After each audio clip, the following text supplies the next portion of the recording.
Welcome. What's happening out there, guys? Welcome along to another episode of the 420 News. It is a Monday, start of a brand new week. Hopefully, everybody is doing mighty fine out there, guys.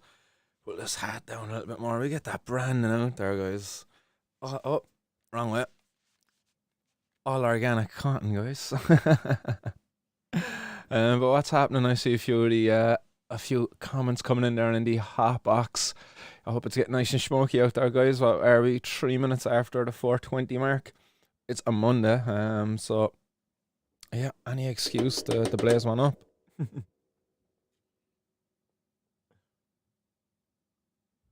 Beautiful ball pack there, ready to rock and roll. Because guess what's coming up after 423, guys? 424. And I don't know if you know what about 424, but sure, what else is 424? Yay! Hey. So, what's happening, John Finnegan? I see John out in the audience. What's happening, John? Bridget's out there as well. Bridget says higher. So John said hi. Bridget said higher. Hey. Pods is in the audience. Scatnist. Amy Riley out there as well. DB Woodcraft. Uh, Peter Kelly, Teresa, and Pods. Yes, we said Pods already. Yes, Pods said don't panic. It's organic. Actually wish I could say this was organic, but unfortunately it was grown using advanced nutrients, which unfortunately are not organic. But they're not the worst either, I suppose. But still, like looking at what Temple Grower does there, and guys, if you haven't already done so, check out Temple Grower's YouTube channel and check out some of the stuff that they have up over on percysgrowroom.com. But some of their like water only grows. He done one there again recently, and they're fucking superb. Like literally, they just mixes up a mixture of soil, and then the plant gets nothing but water from start to finish. Pretty much all of the nutrients are contained within the mixture of the soil. And it's pretty much like all our organic amendments as well. You know, you could be having like fish and blood bone, you have like chicken manure, worm castings, bat droppings, you know, all of these kind of different amendments that could be added in. Now, I don't know what recipe he used particularly for that one, but honestly, guys, he's over in Canada as well, so he has the benefit of being able to experiment with these things and, you know, try a few things out, and stuff might not work out. But unfortunately, over here in Ireland, we're still treated like criminals for having a hobby like his. So look, it's 424, or just gone 424. So let's blaze one up.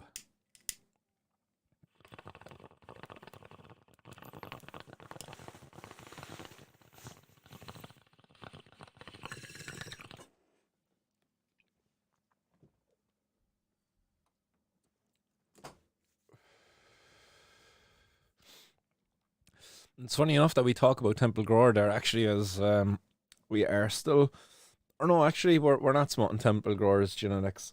We're actually smoking another one of the high and homegrown's produce, which is GB Greenbird. GB gave me some sunset sherbet there last week when we had the pleasure of bumping into each other. So that's actually what I was smoking on there, but I thought for a second it was the crystalline entity which came from Temple Grower. And look, we just speak of the devil, and he appears. Welcome to the show, GB. Hopefully all is well, dude. I was just saying there, I just happened to spark up a little bit of your sunset sherbet, which is tastes exquisite, dude. I know we can be all overly critical of ourselves, and I think you might have been a bit overly critical of yourself in this instance. That's quite superb, dude. So well done, man. Great run. So anybody else new into the chat? Jamie Power is out there. What's happening? JP, Jamie Power. And Darren New comes out there as well. What's happening, Darren? GB saying here, I'm smoking it with you, brother. Nice. It's good to know. Yes, I should pack up another one now, just for the festivity that's in it. We get the bowl cleaned out anyway. We have it ready to go for the next occasion. I could pack this up now, and I'll waffle on for another 20-30 minutes before I was like, oh yeah, I've packed up a bowl there to hit it. It's like a side effect of smoking weed. You forget to smoke more weed. Could that ever really happen when you're drunk? Like, could you be too drunk to drink? Forget to drink? suppose you could. Hey, what's happening, JW Hill Power, or High Power, hopping into the hot box. Welcome to the hot box. Pull up a seat, JW, and yes, pull up whatever your choice consumption is. Is it roll one up, pack one up? How are you, Martin, bro? Hope you're all having a high and happy Monday. Yeah, we're getting high anyway, and it was quite a happy Monday in fairness now. We've had no downers today. Everybody's good. Got out for a lovely old walk there earlier this afternoon with the dogs and Alexis and Elijah. Alexis was doing an stand-up job as being a big sister, pushing her little brother in the buggy while I had to hold the doggies. So it was great. Nice productive day in fairness. Whipped up a lovely old stew then as well. I don't know, I really have to come up with a better way of being able to kind of like send my photos over here to the screen. Like, I don't know if you can see this stuff, like, but like, ooh, that was delicious. Will it focus? Oh, there we go. Yes, there we go. That's what was being served up by Martin's World today. Lovely, delicious Irish stew. A nice big pint of Guinness gone into that there as well, so she's packed with a bit of iron, as well as the old bit of meat in there and the iron as well. But yes, something I like to do in my off time when I'm not on here streaming and fighting for cannabis legalization and to not be viewed as a criminal in society. These are some of the other non-criminal things I get up to.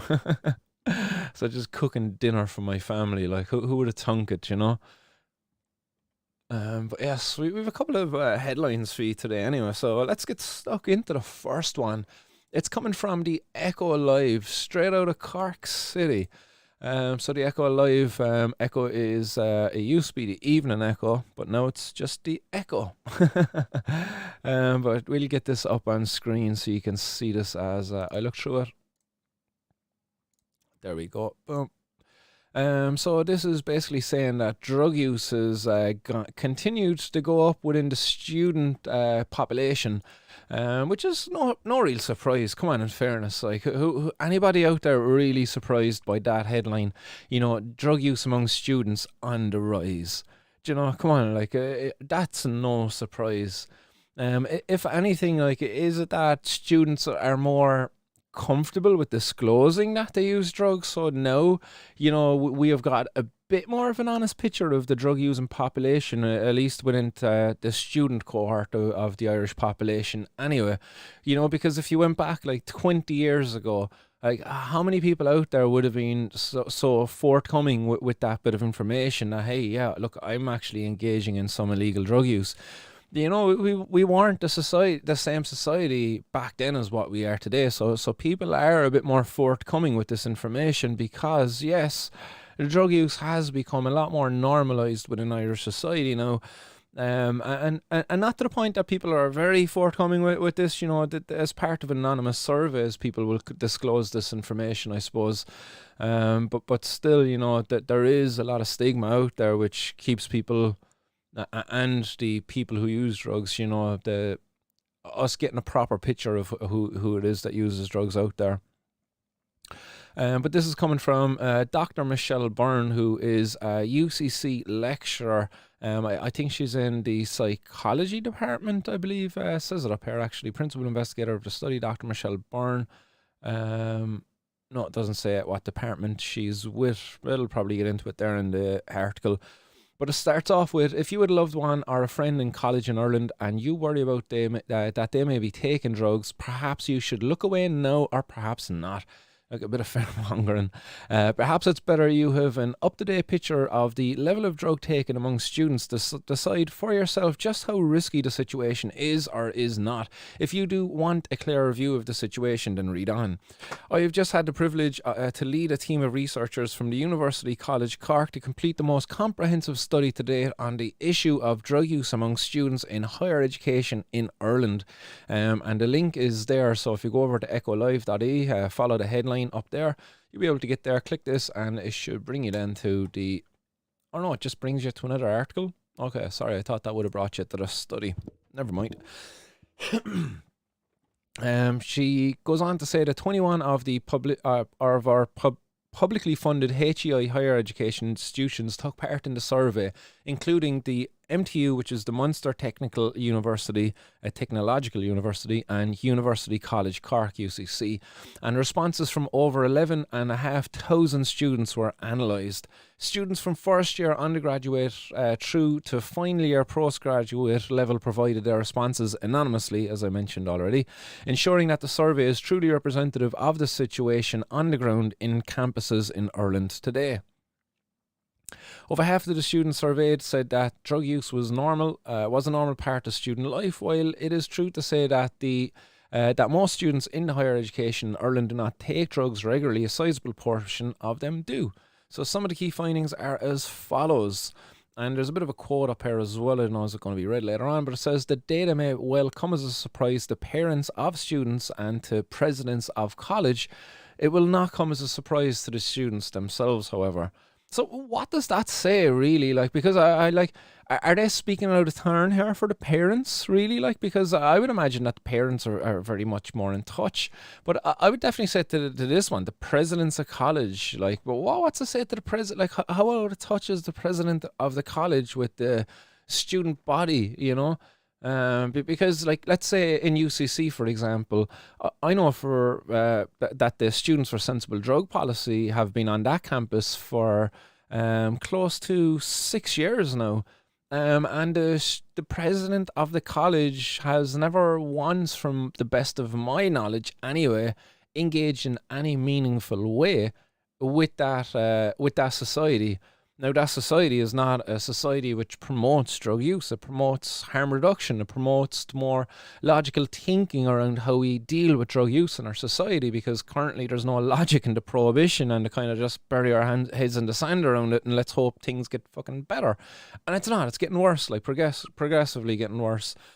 So the president of the college is definitely out of touch, but I would say definitely there's many more of the parents out there who this probably doesn't come as a surprise to them. I would say there's many of the parents of the students are probably not surprised as to what's going on out there.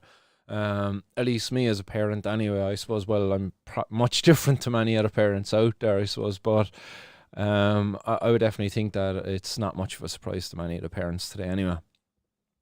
But anyway, some of the key findings from the survey.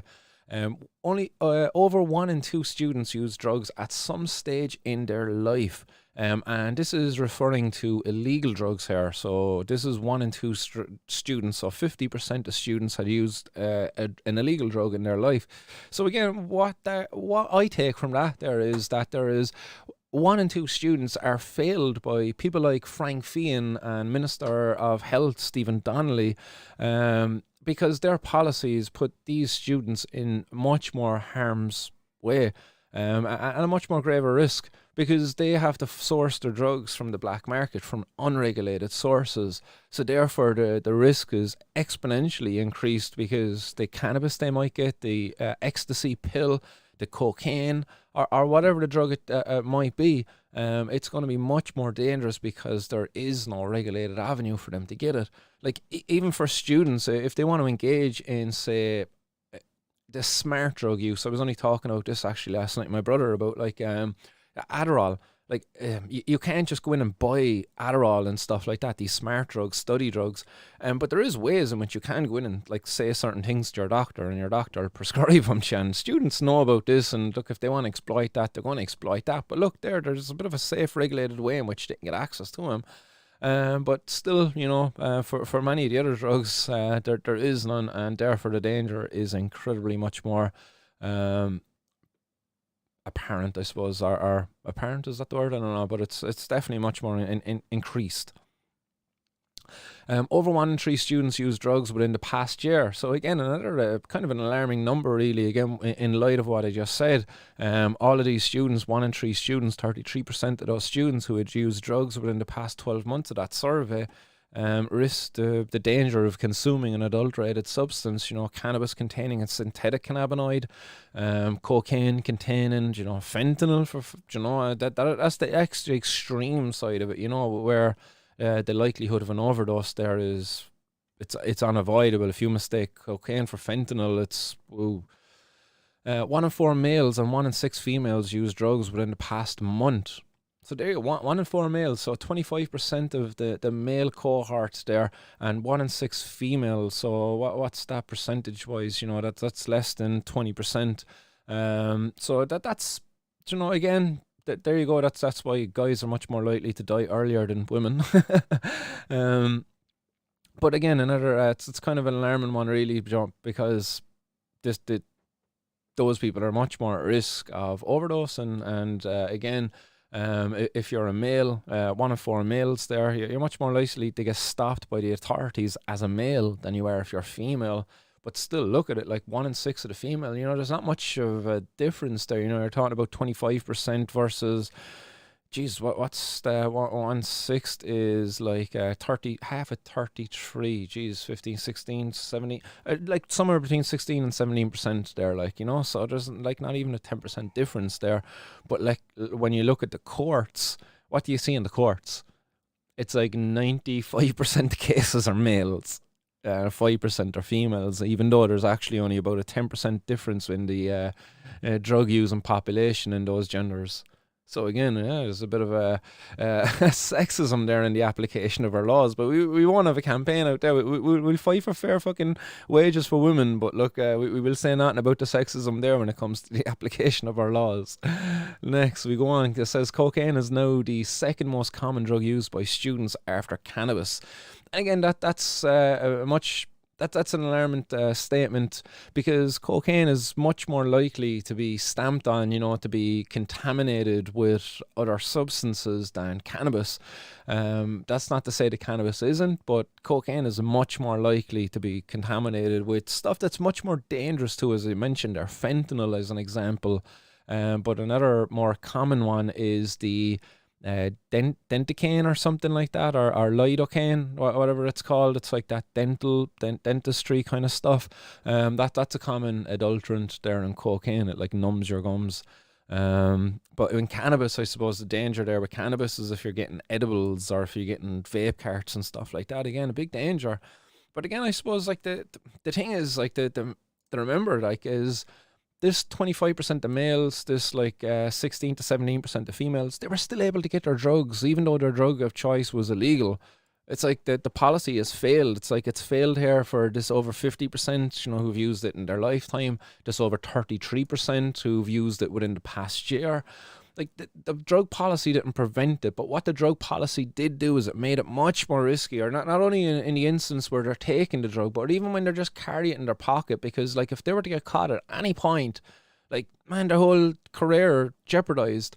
If any of these students, that this cohort of 25% males, like if any of them wanted to go on to be, I don't know, a solicitor or bloody, I don't know, maybe they wanted to be a doctor or some kind, I don't know, like, but to be getting drug charges, that's not going to look good in your record. If you're up against somebody who has a similar grade to you, but they don't have a criminal charge for drug use, drug possession, then they're much more likely to get the job than you, are they not? So again, the drug policy did not make prevent the drug policy didn't do as it was intended to do, but what it did do is sick. In just this instance of the students, like we're just looking at the students' perspective from this article. The next finding from this headline here says just less than 1 in 6 students used cocaine at least once in the previous year. So just less than 1 in 6 students here, it's saying. So again, 1/6 of the students, so about 16 to 17% there of the students had used cocaine in the previous 12 months, which again, considering that there was 11,000 students took part in this, that's crazy. Like, because you're talking about like 11%, or sorry, 10% of 11,000 is 1,100. And an extra 6% then on top of that, you're talking a queer number of people there. Like, so this is like, what's that? Almost 1,700 people, over 1,700 people there, who had used cocaine in the previous year. So, John, that's definitely a number there that the policymakers need to be taking address of, because our policy is only making life much more dangerous for this cohort of people. Cocaine use is averaging at about once monthly for 1 in 10 students. So 1 in 10 students were using it once a month. So there you go. And again, if I would love to have access to the numbers there, but is this 1 in 10 students also taking cocaine while engaged in alcohol use? Which has its own problems there again, because if you start drinking and you get drunk and then you go get your cocaine, then you're much less likely to be able to identify whether that cocaine is actually cocaine or not.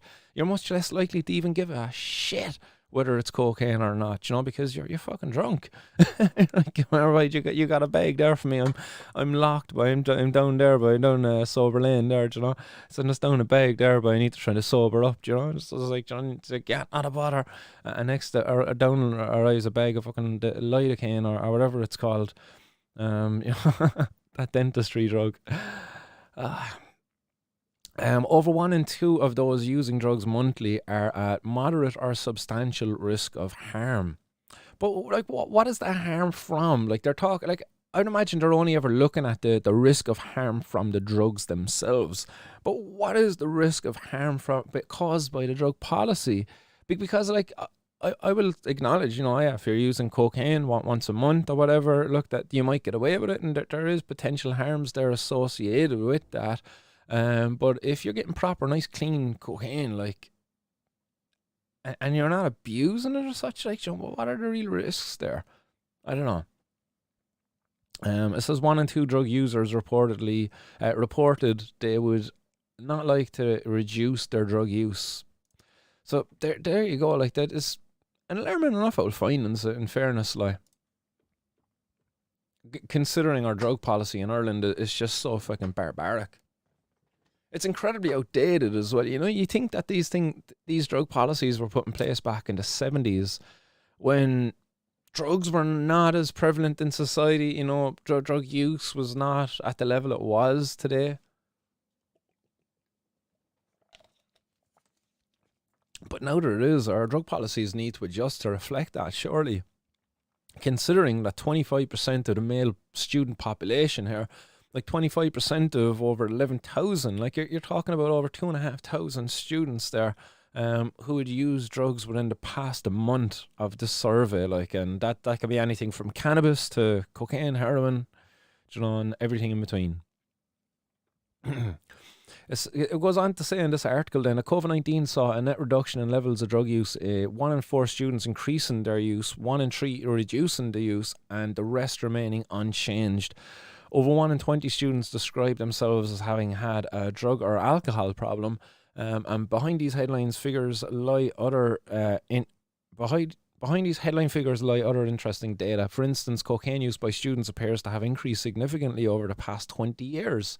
So again, there you go. Our drug policies haven't changed since then at all. Despite the fact that the drug policy has failed at its objective, the drug using population is just booming. They're doing ever so well, and the people that are supplying the market, then they're not such nice people, really. Like, they're not the people that you really want to keep in control of a fucking booming market, a booming industry, especially when you see the shit that's being done within it, and again, like the contaminants that are being found in some of the drug samples today, like, it's horrific.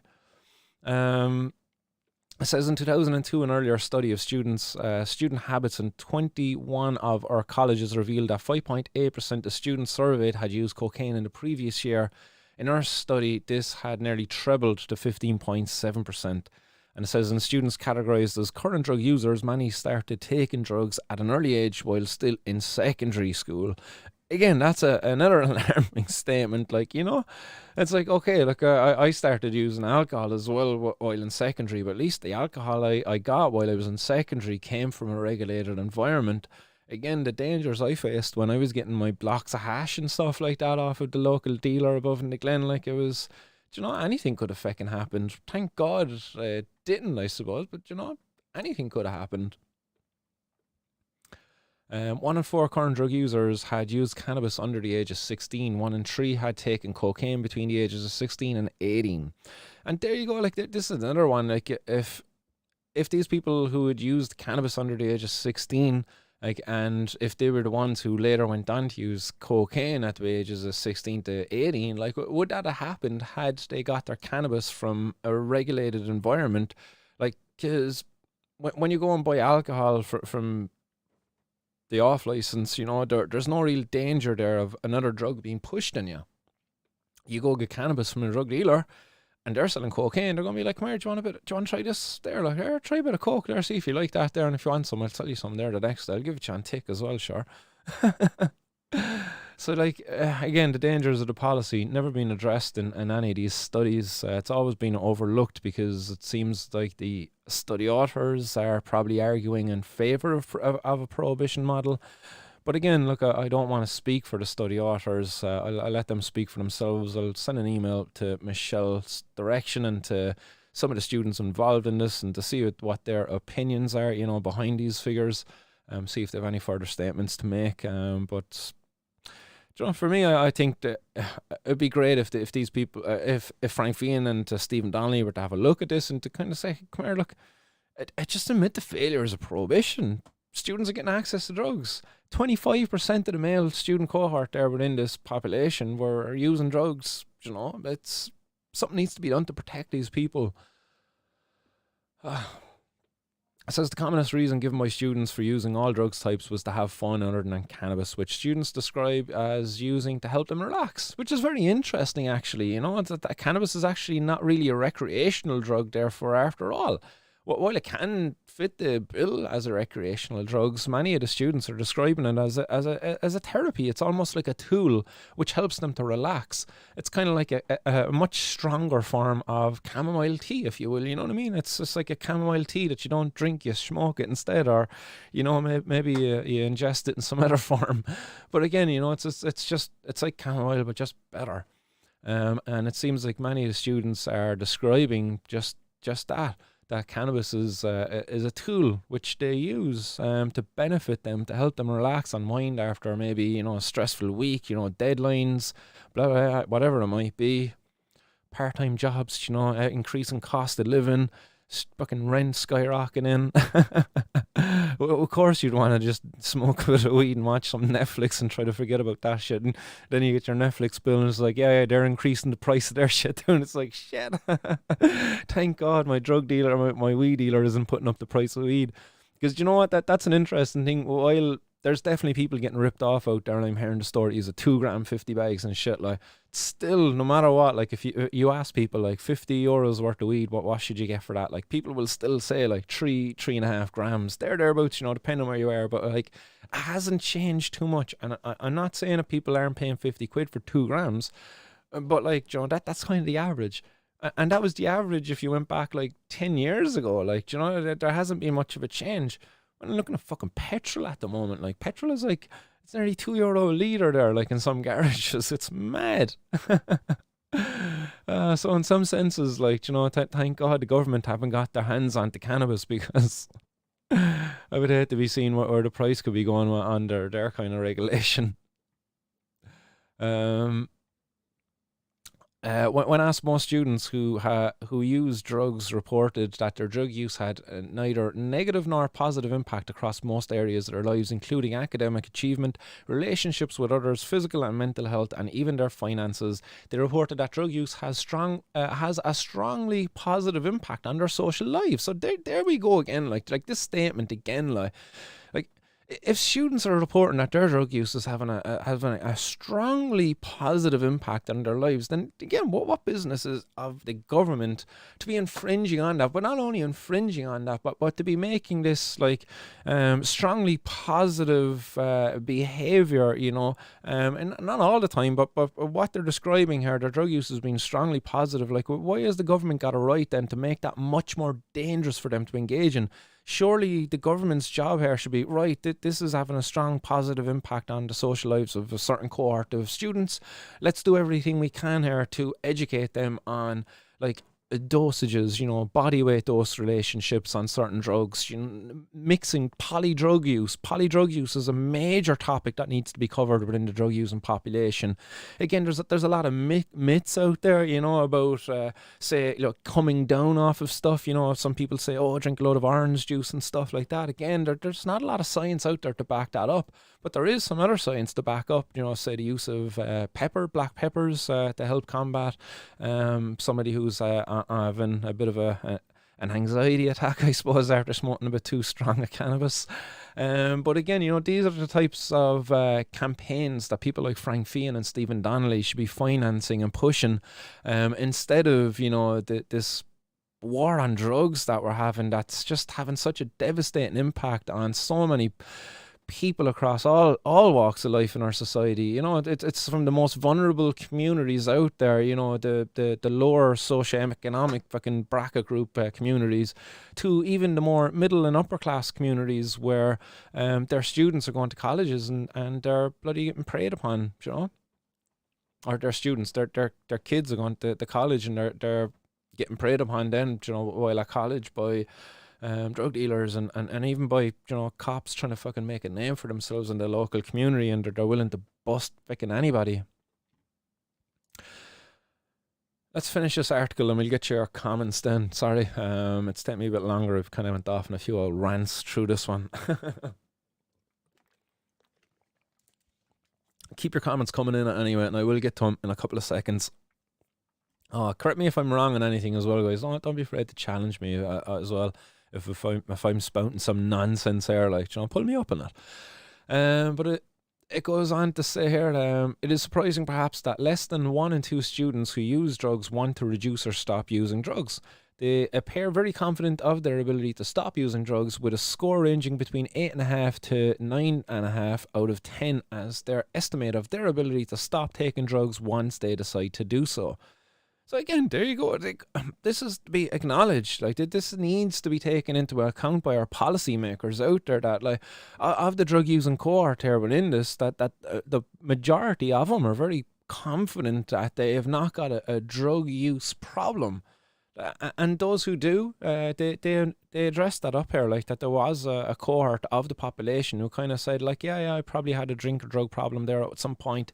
But they were probably able to get it dealt with, which was great. Again, happy days. At least that's working. But again, for this cohort of the population who, they're saying that their drug use is positive. They've got their drug use under control. They can give it up when they want to.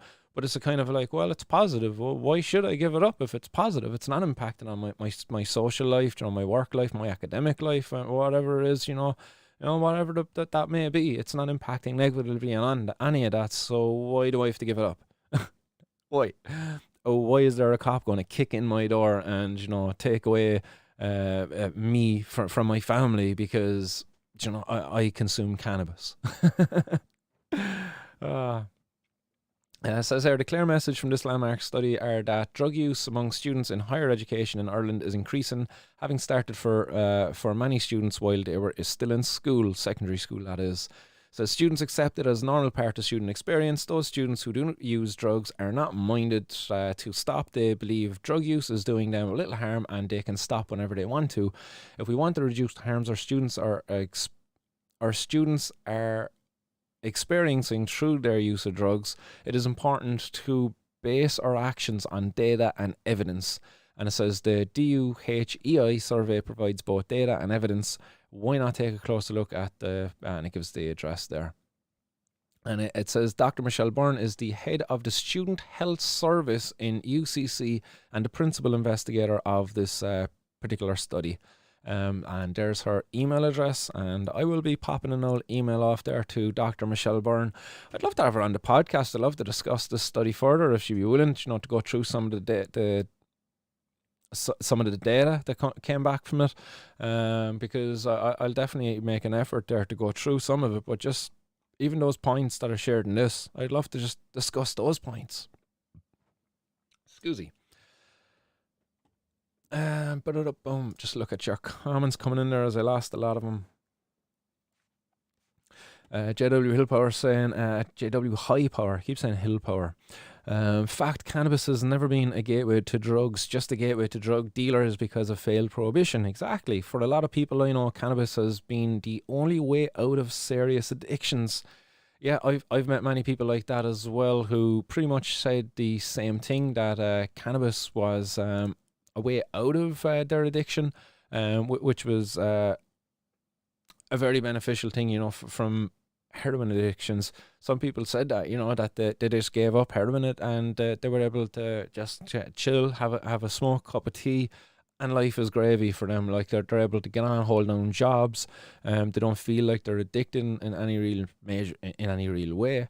So again, yeah, I've definitely met a few people who've said that, and the same with alcohol. I've met a few people who've said the same as to the alcohol, that their alcohol use was brought under control thanks in large part to cannabis. Again, there's people out there, here's cannabis fucking advocates again, these cannabis evangelists saying that cannabis can do everything. But no, in fairness, like there's many people out there who have said this, like cannabis is a good way, it's a gateway off of drugs. Papa Gummy Bear says those students should be good little rule followers. Independent thought bad. Amy Riley says exactly, Martin. That was my attitude in that group. Why should I give it up? Yep, there you go. Why? Why should I? I'm perfectly capable of being able to kind of determine if something's having a negative impact on my life and whether I should give that behavior up or not. I shouldn't have a government, an arm of the government out there actively trying to take away my freedom, my liberties and freedom. Like, no, thank you. I do not consent. Serenable says, if you got 2-year jail sentence, Martin, would you see yourself stopping all this weed protesting on account of your family and not seeing them? Serenable, no, I'm not afraid of any length of a prison sentence for this. Again, if they want to give me a 10-year prison sentence, they're just going to piss off the public, surely. I'm not afraid of it, to be fair. Like, in fact, I while I don't want it, I'm prepared to take whatever comes my way. Like the thought of not seeing my family, man, that's going to be tough. Like, to go through it, that's going to be no easy feat. But am I prepared to do it? Look, fuck it, man. Or if you got beliefs, you willing to stand up for them? So it's like, how much do you believe in what you believe in? Because for me, like, cannabis prohibition, it's a violation of our human rights, and it's doing so much harm in our society. And I just think that by standing up for these things, that the greater good, the small price, even the great sacrifice that I have to make in that, like, any time spent for my kids is going to be fucking torturous. It's a price worth paying for the greater good, And it's just because of my own lived experience. It's my own experience in that's brought me to this, So yeah.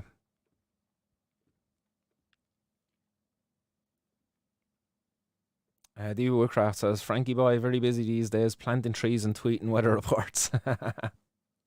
What's happening, Green Tea?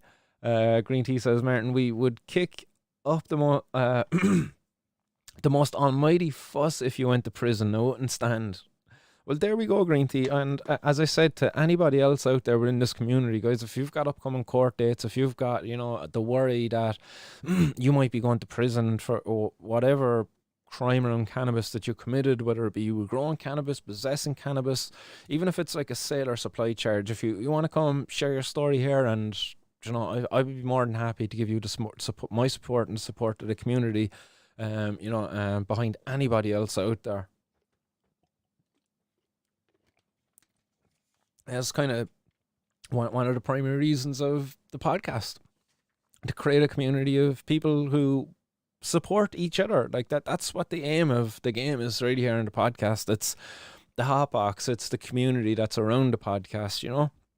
I try to make it as entertainable and interactive as possible, just to kind of nurture that community. But guys, you're doing a fucking hell of a job, in fairness. I know the Telegram there, it's grown there, and there's some great connections being made between people I'm getting a lot of great feedback there from the community, kind of saying like, "Oh, I met up with this person so and so at the weekend," and yeah, sound skin, great friendship there, definitely going to be made. And you know, if you know who you are out there, you know who you are. But definitely, I'm loving all of this positive feedback that's coming back. So guys, you're all a bunch of legends. Keep it up. And I see Ferg getting in an old donation in there as well. Go on, Ferg, you absolute legend. And with that being said, guys, go check out Cork Herbal Products. For all your CBD needs, Cork Herbal Products. If you're down here in Cork, Ferg will hook you up, or anywhere across the island of Ireland. I believe Ferg has also got some souvenir seeds there, and some other kind of souvenir cannabis paraphernalia. So check them out, Cork Herbal Products. Nice one, Ferg. Absolute legend. Star bar, dude. Just looking through the comments there. Green tea, beautiful evening. Oh no, that's Temple Grower says beautiful, eh. At the Canadian, eh.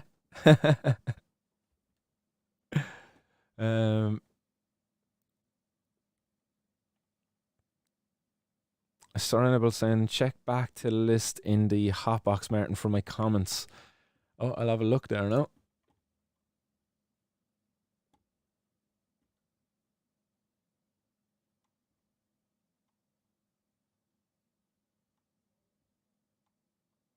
Did I miss him? Or Surrenable, should I name the guard prick on here? Oh, I'm missing it.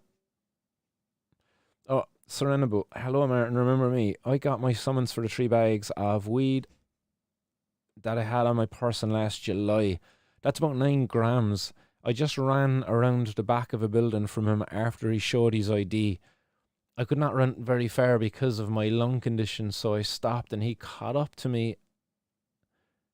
He is doing me for weed and running as trying to dispose of the weed in a river, which I did not do. Interesting, man. You retracted another one and you're saying, should I name the guard prick on her? You can name him as much as you like, man. I have no problem with that at all. I don't think there's any issue with that.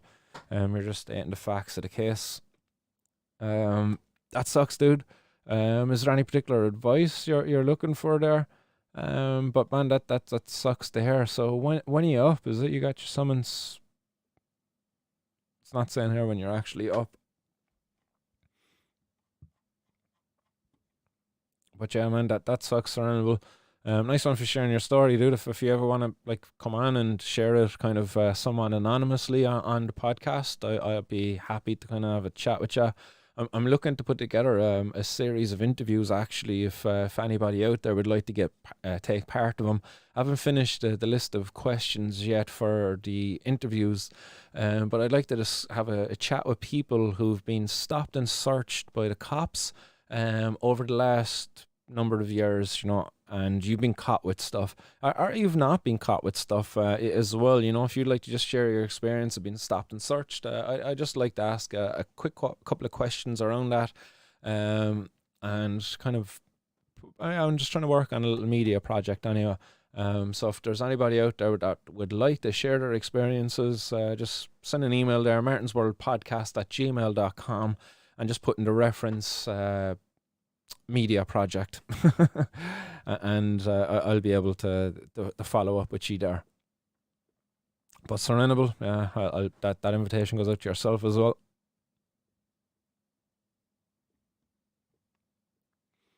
Tom Tyler says, where I am in Birmingham, UK, there's a lot of nasty cannabis going around right now, sprayed with chemicals.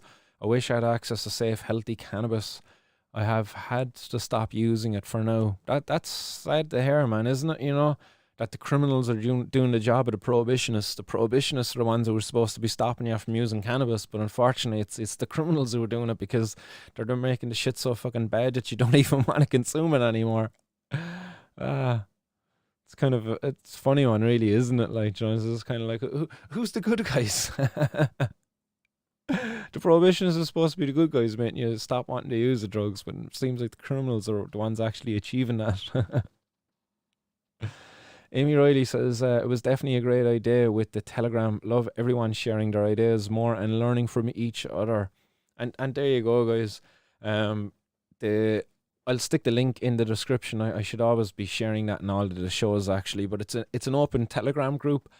We do have a private one that kind of operates in the background. We don't really talk about it though that much, as we would like to keep it private.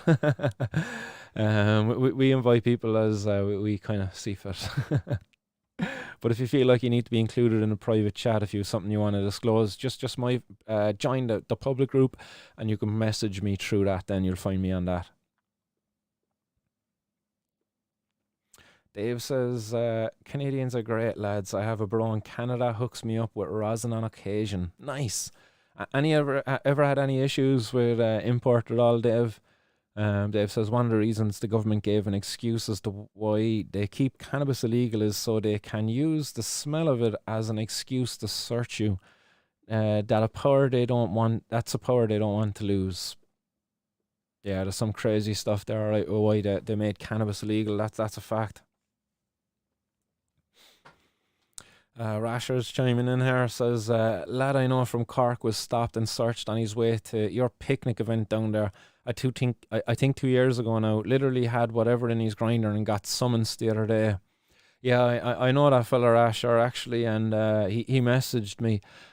He's going to be one of the interviewees as part of that series of interviews that I intend to do with this little media project I'm going to work on.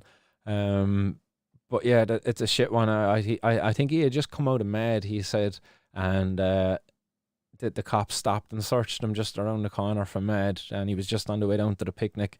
Sad state of affairs, man. It was shit. I met him on the day down there, and I hooked him up with some fucking lovely locally grown herb, and he was quite happy. Got a couple of edibles into him as well, so we didn't let the cops ruin his day. We look after our community, like, you know, as you know, we all look after each other.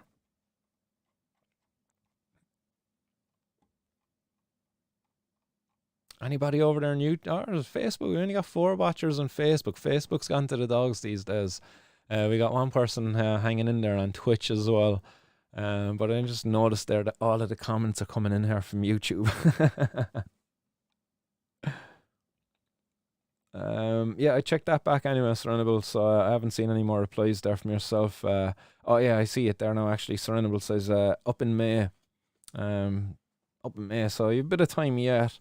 But that sucks, man. Nine yeah, are they pushing for sale and supply there? Because was it 3 bags you said? So they're like, oh, you're trying to sell those bags. That sucks, man. Oh, excuse me. As I've definitely been in situations where I've gone to buy a bag of weed off of a fella, like, and I'd be like, oh yeah, can I get a half ounce off you? I need 14 grams.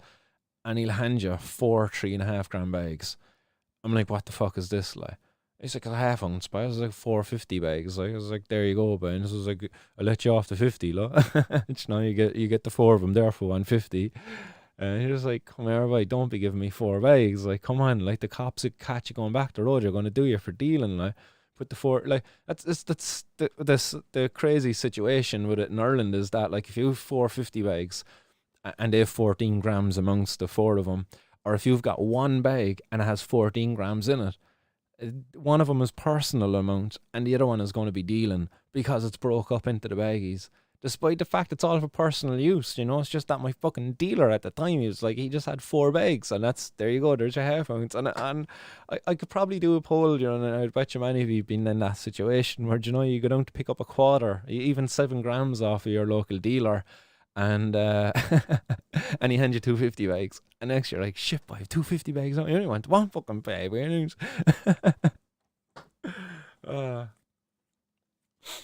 Adam O'Brien asking here, have you heard about the Tunaris podcast? I'd like you boys to do a collaboration podcast to spread the word on the devastating results of prohibition. Adam, I've heard of the Tunaris podcast actually, and when my podcast actually, when I started this out, the Tunaris actually were just starting out around the same time, so both of the podcasts were actually born around the same date. And I can remember listening to Neil Prendeville here one day, and it was like, I think it was James Leonard was on it, and I was just like, oh fucking yeah, that was really cool. So I messaged him straight away, and I was just like, oh yeah, sweet, we spoke before on the at a UCC event. myself and James Leonard, we were invited in by the, again, as mentioned earlier, UCC Students for Sensible Drug Policy and the Law Society, I think it was, that night. And we spoke alongside each other in favour of the reform of drug policies. But I invited James. I was like, oh, I'd love to help promote your podcast. I'd really like for you to do well and stuff, because I thought he was a bit of a legend as well.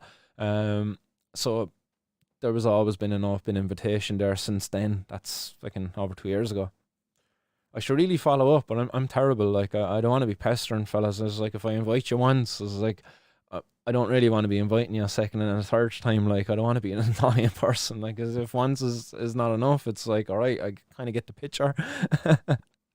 I've seen a good few people tagging me and tagging the lads as well on the likes of Twitter and stuff like that.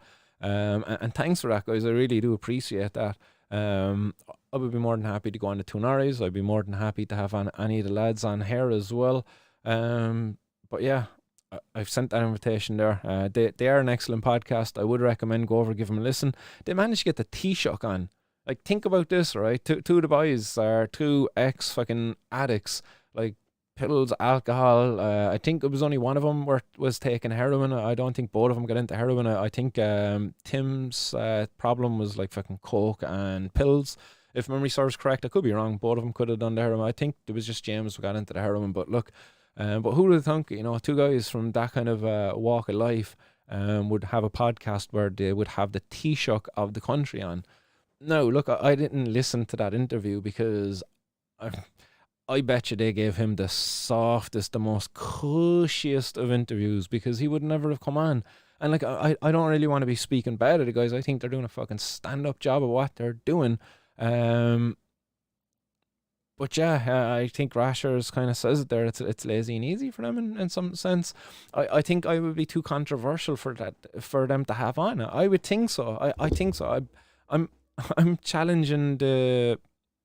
I'm challenging the fucking the system, I suppose, if you will. I don't know. So yeah, I don't think that they would be, wanting to give me a platform on their platform, unfortunately. Same with Blind Boy. I think I don't know. I think that I'm maybe a bit too controversial even for Blind Boy. Nice one, GB. I see GB's bouncing out there. Have a nice evening. But I've seen a good few people have tagged me with Blind Boy over on Twitter. Maybe I'm a bit too controversial there for Blind Boy as well. Like, maybe I'm just bitten too hard of truths, and they just don't really want to be airing these because, I don't know why. I really don't know.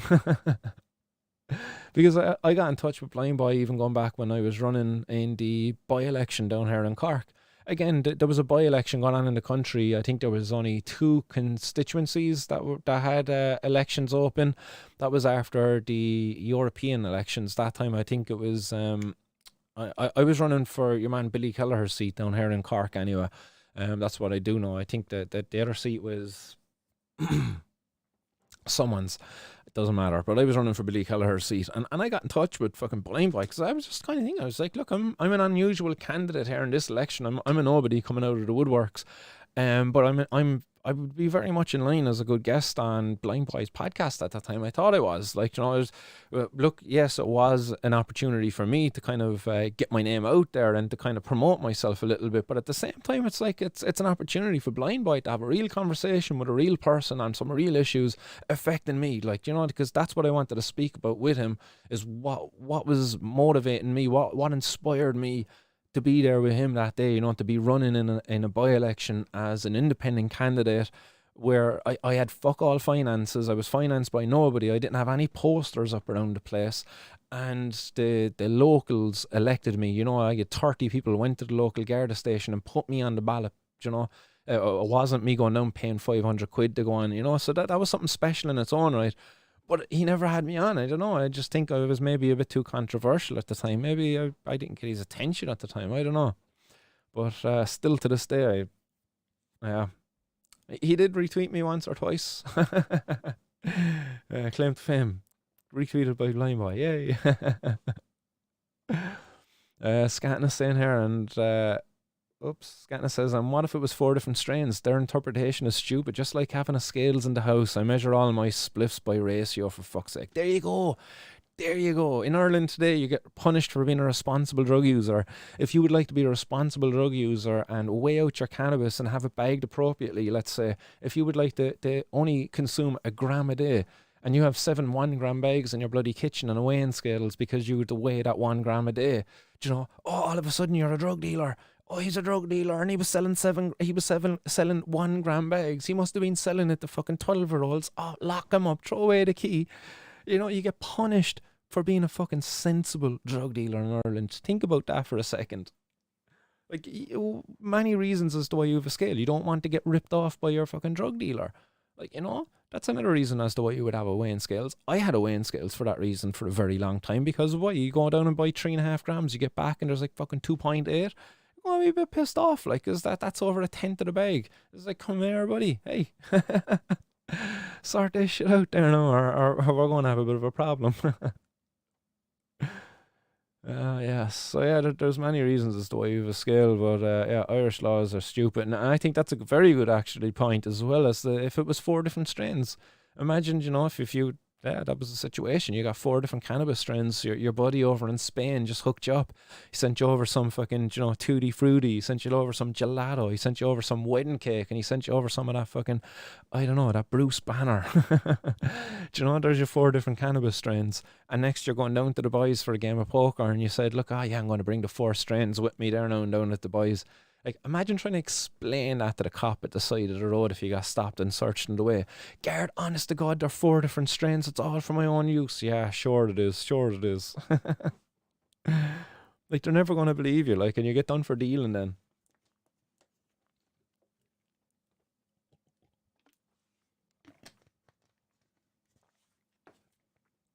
Oh, I have a bowl packed up. Guys, we got through one headline. You're always distracting me out there. That's my bad. I've got three or four more there to touch off of Witchy. There's some positive ones to come actually.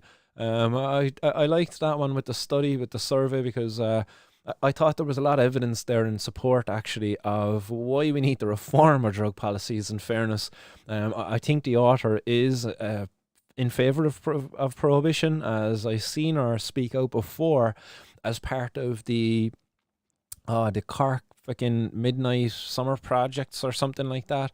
They were that was the bloody human trafficking project. It was like an arts project where it was displaying the effect of the cannabis grow problem, cannabis grow house problem, where people have been human trafficked in it. But yeah, she spoke out in that anyway. Dave Cavana, is it? Yeah, Dave Cavana. When's it all going to be legal? Hopefully very soon. Hopefully very soon. It depends on what part of the globe you're in, you know, because in certain parts of the globe, it's already already kind of not really legal per se, but like in some places they've at least decriminalised all of these drugs. But sadly, here in Ireland, we've definitely got a bit of time yet to wait for all of it anyway. John Finnan, spoiler alert, Martin is actually blind boy. That's why he wears the bag when on TV, so we don't recognise him. Come on, do you really think I can cover up this Cork accent, like, in fairness?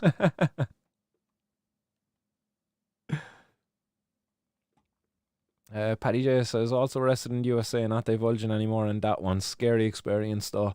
I wouldn't think it'd be too nice to get arrested over it in the US of A. Not once, one bit whatsoever. Paddy J also sharing there. I was caught years ago buying hash, brought in and questioned. They wanted me back. They wanted me back in the squad car to look for and identify the lad. I pretended I didn't see him. They let me go, no charge. Lucky you, Paddy J. Lucky you indeed. Right. Ah, man, we missed 420. I bet you didn't. I see there's a few people already commented it there. I think it's Amy Riley's that. Then I'll 420. Let's blaze it up. There we go.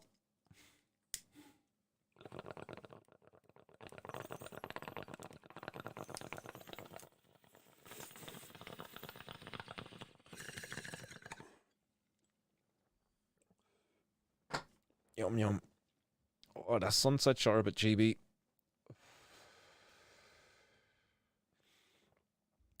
I know GB has left the building, but still, compliments go to that chef. Jog OG says guards afraid of the proper scum lads. That's very true as well. You know, there's a lot of places where the cops really don't, kind of go, I suppose. There's people who the cops don't really stop and search as much as well, So yeah. I see a question there about Dreamcloud actually. Hi Torque asking that. Have you covered Dreamcloud in Kildare getting raided for their CBD floor? Check their Facebook. I've not covered it in the podcast as of yet, or at least on the 420 News. But I did come across it on Facebook myself, and I have messaged them, and I'm hoping to actually have I'm on for an interview. They're just trying to find out what the crack is with their solicitors. So once they figure out what the story is with their solicitors as to what they can actually legally speak about, then I will have them on. But yes, I'll pop it up on screen there in a second actually, so everybody can know what we're talking about. So Dreamcloud.ie is another cannabis CBD supplier here in Ireland. They were targeted recently, and they actually had an update there, interestingly enough, on Valentine's Day on their Facebook page. So here's Dreamcloud. Excuse me. So Dreamcloud, it says, I'll go into not the one on Valentine's Day. I'll go into the one on the 11th.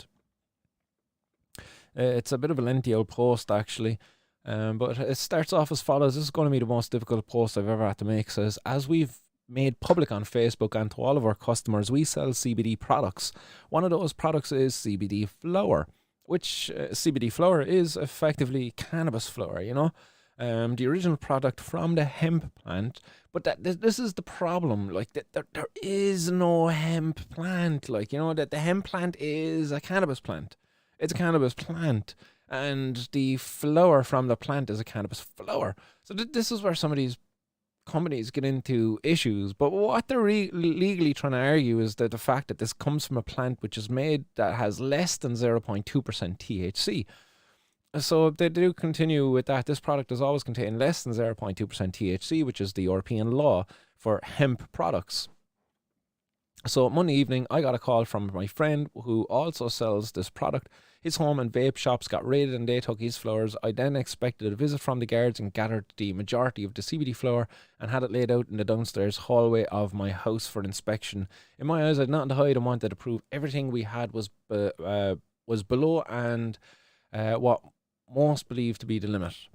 I was not placed under arrest. I went with the guards to one of the shops to gather any remaining flower. One of the arresting guard thought they would be just taking away samples for testing. The other guards then had to Google whether what I had was legal or illegal. So they're saying here, let that sink in. The law did not know if this was illegal or illegal. I was then brought to the station, placed under arrest, stripped to my underwear and put in a cell for more than 24 hours. So here we go again, an owner of a legitimate business, one that's kind of stuck in this legal grey area, being stripped of their underwear and being put in a fucking prison cell, in a holding cell within a guard station for 24 hours. And those places are not comfortable places to be stuck in your fucking underwear, I can tell you that much right now. I then went to court. They took my passport and phone, left me with no means to run my business, my livelihood then, and I started from nothing. I'm a person with no criminal record or history. I have all invoices for all my products and pay taxes and everything I sell. Not only that, but before ever selling this flower, I went into both the Kildare and Newbridge Garda stations with a sample of the flower and letting them know my intentions to sell this product out of courtesy, as I did not want this getting mixed up with the illegal THC products. Not a word was said to me. I sold this product in Newbridge in a building right beside the Garda station. It says it is very similar to the time of this first lockdown. Everyone and anyone was claiming off of the government. I too had to close my business, but I was told I did not qualify for any relief if I was do or die, and I contacted a solicitor for advice and then reopened as an essential service selling cleaning products. So again, you can go over, find us over on dreamcloud.ie. I'm not going to read out all of the rest of this, but effectively they were raided, arrested, stripped to the underwear, locked in a cell for 24 hours, effectively having their business completely shattered, to a point where it's impossible to be running it, because not everybody could be taking this hit where all of their stock is tied up in this fucking legal kind of grey area. Because I don't know about Dreamcloud, but like was it Mark from Relief was telling me that like the cops have over 100 grand worth of product. Little Collins, same boat. I think he said a similar number as well, about over 100 grand's worth of product that have been seized by them. Little Collins have had a number of more raids since I last talked to him, like, so that number has gone up as well considerably. So it's messed up. This is the update then from Valentine's Day. It says a few updates. First of all, I'd like to thank everyone for their kind words and support during this difficult time, and that's a credit to the community that's out there around this industry. If I haven't answered your call, I'm sorry, but I've been trying to get my head straight. And there you go, like, again, trying to get his head straight. That speaks, to the effect that this is having on the mental health of people, Like, what the effect of being stripped of your underwear, locked in a cell, your phone, everything taken off of you, that's completely unsettling. It says we lost a week. Some orders were not filled, and we are unable to pay our customers' customs bills due to our phone being took. So there you go. It says we can't authenticate payments because they basically have that authenticator app in their phone. So the phone now is held by the cops until the end of the case, most likely. It says most of that has been fixed and missing product should arrive this week. Also, they've sorted out the authenticators. I'm sorry if you called in and we didn't have what you looked for. I've been in touch with other CBD shops who are in a similar position to me. One of those is now in his fourth year in the high courts. I will be receiving advice from this man.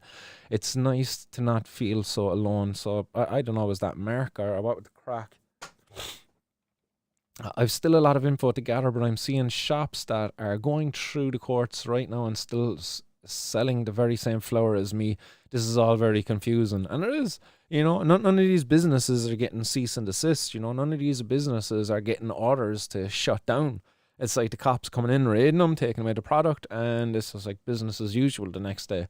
The boys have another supply of flowers that come in, stock back up, and it's just like, yeah, right, we're just going to replace the loss, take the loss of yesterday's stock, and just continue on as we will, and somewhere down the line, they're going to win in court, and all of the stock that's going to have to be returned to them, it's probably not going to be usable, and therefore the government and, the authorities are going to be liable for the damages that are going to be done. So it'll be an interesting end to this when it reaches its conclusion through the high courts and all of that. It goes on to say, I've been asked by a lot of people, why am I selling in this product? Why not stick to oils and capsules? Would you ask a guy selling fresh fruit how he's not selling vitamin C pills instead of oranges? Well, there you go. That's a perfect response, actually, Like, you're into what you're into, you sell a product because there's demand for this product. That's the most important thing there. There's a demand there for this product. People out there want to be able to get CBD flowers. People want to be able to pack up a volcano bowl, of a handheld vaporizer. They want to be able to go home, make their own infusions with olive oil, with butter, with coconut oil, whatever the fucking thing may be. They might want to do an alcohol extraction with the flowers. Do you know that they might want to work on their own thing? But the thing is, there's the demand out there for the flowers, and therefore there's going to be people who are going to set up shops to supply that demand. It says, I've gotten known high. In fact, we've helped people stay away from things that get them high. All of our packaging stated it's non-psychoactive, it's all non-addictive, with no such thing as overdose associated.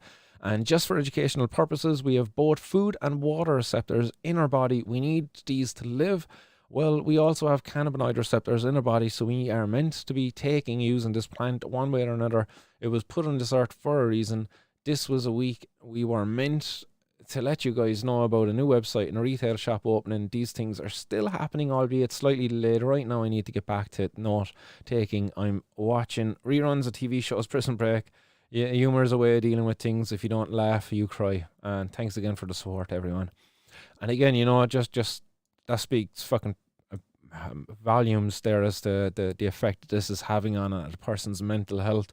That if you don't laugh, you cry. That there is an active effort there to kind of maintain a healthy mind, because this is having a devastating effect on this person's healthy mind state. And that's wrong. That's wrong. Like, cannabis is banned because it's bad for you. It causes psychosis. Blah, blah, blah, it's bad for you. And it's fucking this prohibition. How is this any good for anybody? Look at a legitimate business owner here, and like the effect of this enforcement of this prohibition, and the wrongful enforcement of it as well. And I might add, and in this case, it's just so messed up. Sorry if I keep scratching my nose. It just fucking always gets itchy.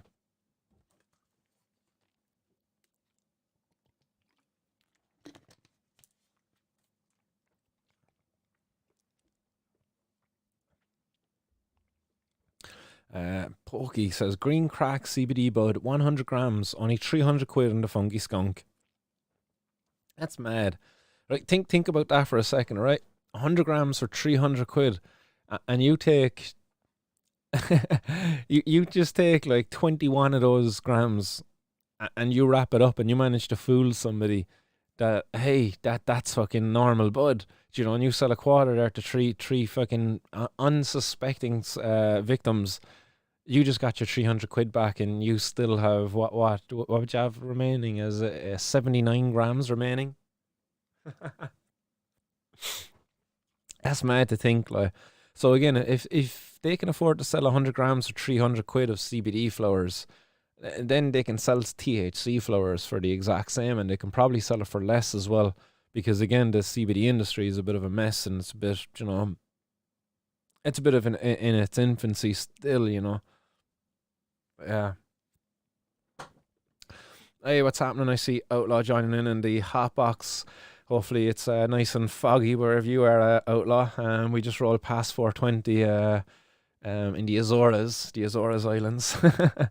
Outlaw there saying the whole law is wrong, bro. People don't even think this shit that it affects people's mental health, and the police are all complicit in the crimes and fraud they're committing, and we have to hold them to account for that. I'm willing to fucking take whatever punishment they want to send my way, but I'm not going to let them bully me around in their courts. Like, I'm not going to engage in their legal arguments. I'm just going to go in there and state it as it is, and fuck it. Like, if I have to go down for that, I have to go down for that. But I know as well as you know, like, that you can't really win the law. Like, you can't really fight the law.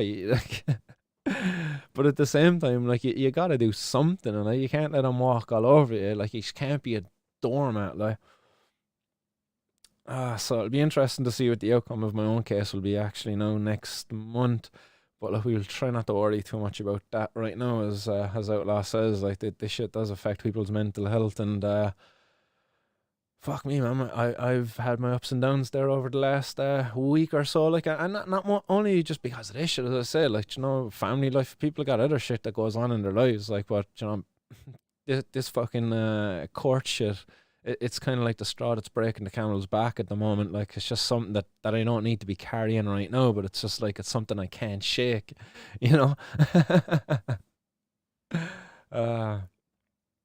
Outlaw says, protect yourself though, bro. If you can use a defense, use it, man. Outlaw, man, you're sitting in my defense right now. Like, that the hot box, that contains my community. The community, like, not my community, but it contains the community, and that's how that's what my defense is. It's the community, people out there. That's where I see the power of defense. It's in people power. It's the only way we're going to get these laws changed. If enough of us just stand up, like, challenge it the whole way, and not guilty as much as you can, refuse to pay any fines, accept whatever punishment they want to give to you, but just stand there loud and proud that you've done nothing wrong. You might have broken one of their laws, but you've done nothing wrong. In fact, that their law is actually breaking one of their own laws, which is the violation of your human rights.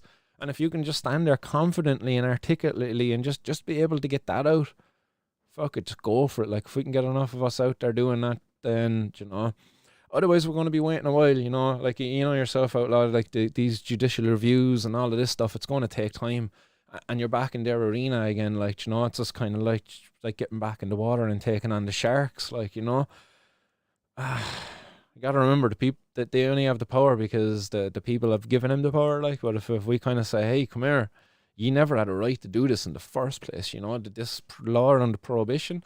Like you go back in Ireland, outlaw, that there was there was a debate here, and we talked about this here in the past, from 1975.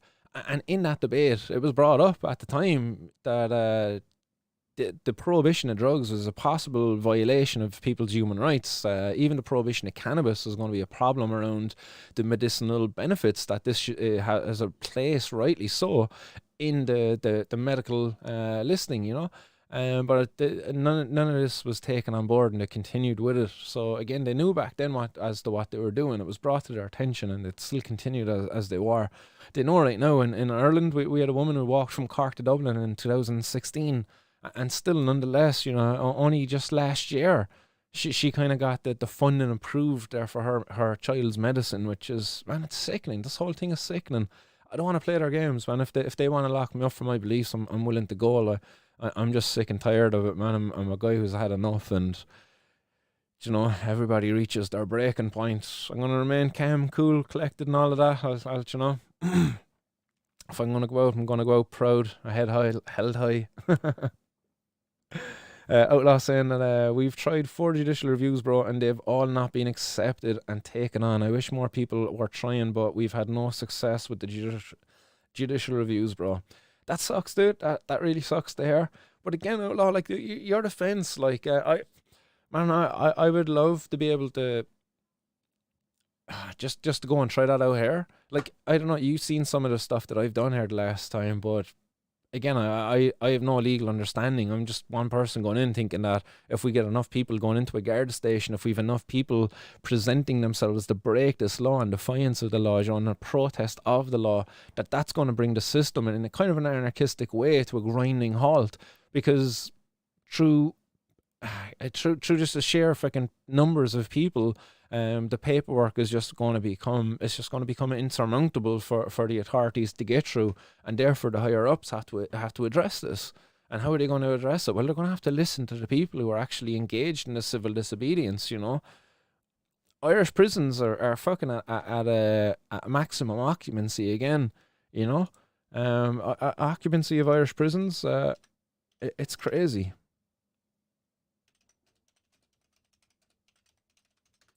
Gonna pop it up there now, actually, because I think you can get those live numbers.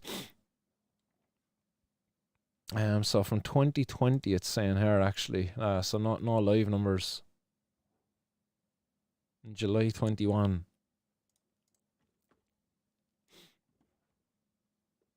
Yeah, July 21. So and the average cost of prisoner in Ireland is 80,000. Okay, and I'm gonna pop this up on screen so you can see where I'm getting this figure from. So you know I'm not pulling this out of my arse. Like, but if I zoom in on this, like here, like there you go. Like you see this one there, 80,000. Like in 2020, the average cost of available staffed prison space was 80,000 for, like, so that's basically what that's staying available staffed prison space. That's basically cost per prisoner. So that's what that's talking about there. So that's €80,000 per prisoner, okay? So we'll zoom out of that. I mean, we'll go to another headline, like that, because in Ireland we're willing to pay €80,000 to lock a person up for the year for cannabis possession, because that's the maximum sentence you can get. Like, a judge can decide that, hey, you Martin Condon, you got caught with cannabis. You're not showing any remorse here for the crime you committed. So I'm going to lock you up for the year at a cost of 80 grand to the state. Look at a Cork mother had to do here. Like, this is a woman by the name of Laura Swans, and this is fucking, it's horrible. Like, because this woman, she wants to just live a bit longer, and to live a bit longer, she's to try.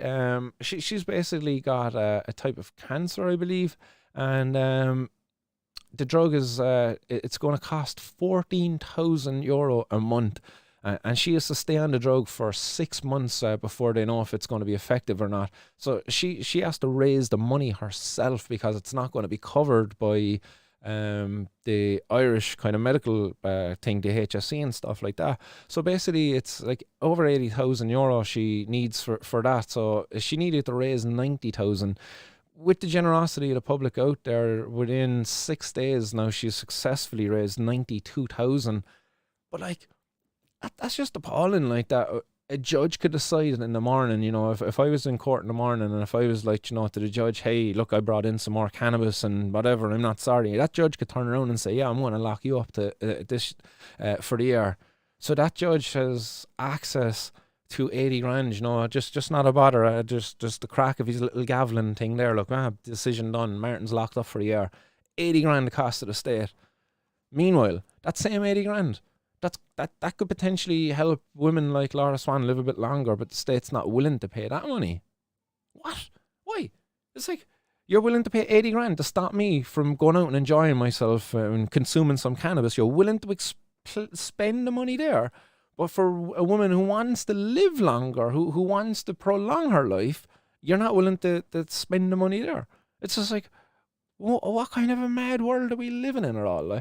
Like what was the other one there? Was it the Irish state spent 20 million there recently on a new fucking war, our new ship? Is it Irish Navy 20 million ship?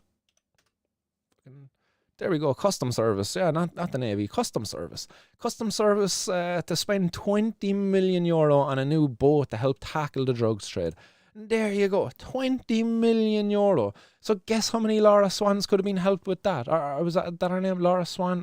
Apologies, no, sorry. Yeah, Laura Swans. How many Laura Swans could have been helped with that 20 fucking million euro, Like, if her cost there was 100 grand, like, like how many of... 200?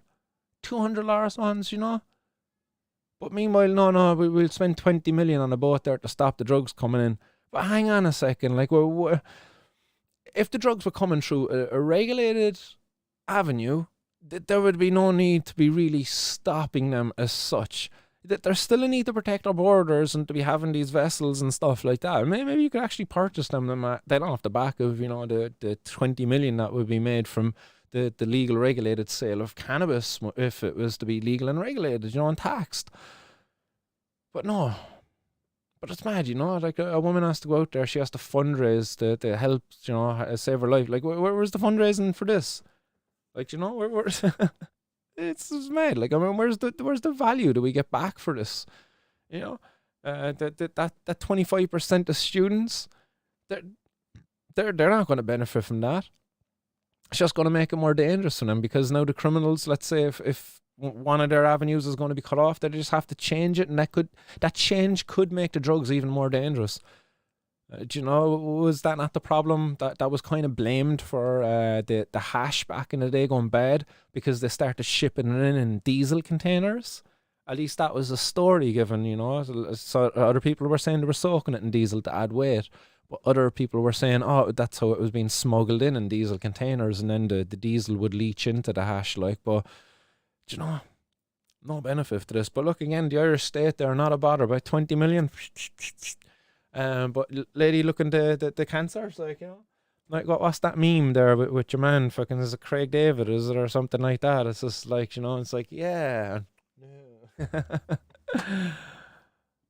Sick little society we live in. But yeah, that's over in the journal.e if you want to go over and read into that headline. But the headline was enough for me, really. Like, and I wanted to draw those two stories together as well. That this woman, a local here in Cork, she had to go away and raise 90,000 euro. And thankfully enough, again, look at the kindness, the generosity that's out there within the public, and successfully raised not only 90,000 but 92,900 euro. And let's hope it all goes successfully here for Laura and for her family and stuff. She has children and all of that. Like, fucking, yeah, really wish her the best of outcomes. But again, fucking the stress of having to fundraise. Like, imagine being kind of like, before setting that out, the stress she must be thinking, the anxiety she must be thinking, having to put her out there publicly like this as well, Again, like, I mean, while the state, no problem, 20 million fucking drugs bought, boom, not a bother. Yeah, we have to be fucking hard on drugs. Hard on drugs, not a bother. But meanwhile, fucking a mother, 3 children. Man, sick. Sick society. Sorry, I rant a little bit too much here, don't I? I get a bit emotional on that one as well, so we'll pack up another ball and we'll move on. We'll move on. Outlaw says there was a shitload of diesel hash about a few years back. It's all fucked. Yeah, thank God that shit's behind us. Thank God. Oh, remember that before, like, and you got the the burning off a nudge by an extra, you just smell it, the diesel. Ah, no.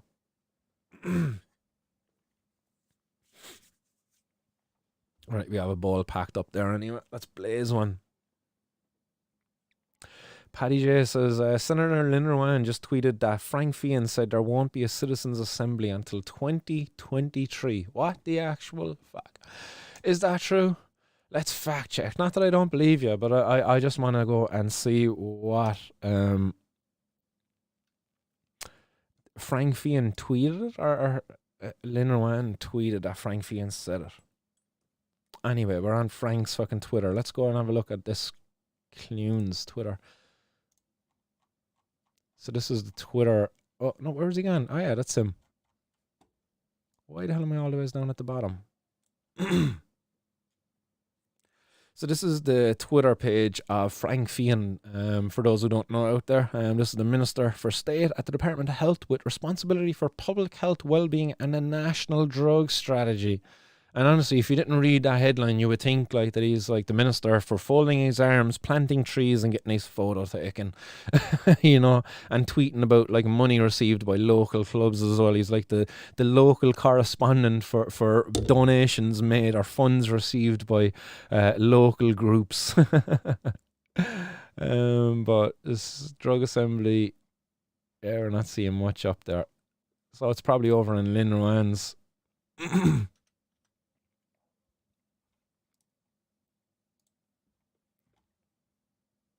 So this is an absolute legend then. So as I goes from one extreme to another, you go from a fucking sole loser to an absolute hero. That is Senator Lynn Rowan, who gave a fucking smashing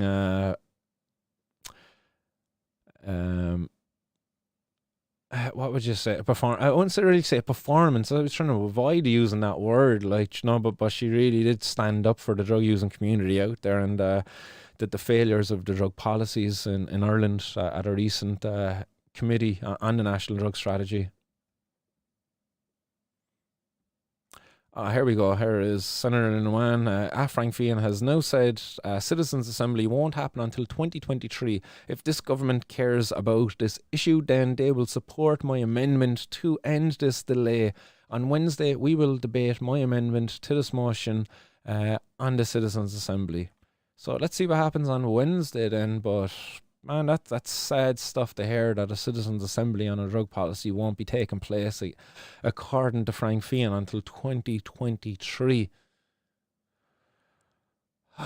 Jeez, man, just when you thought the 420 news couldn't get any more depressing, thank God I just packed up a fucking bowl. Thanks for bringing this to my attention there. Who was that? Was that Fwetch?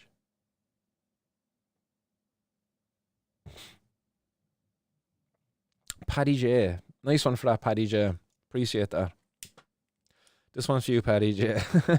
And for anybody who's without out there, guys, you definitely need something to cheer yourself up after hearing that.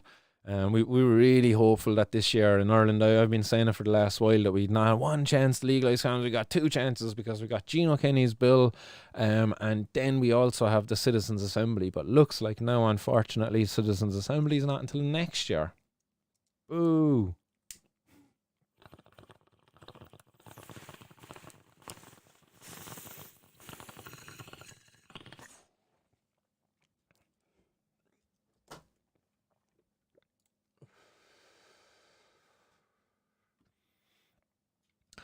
No, that sucks anyway.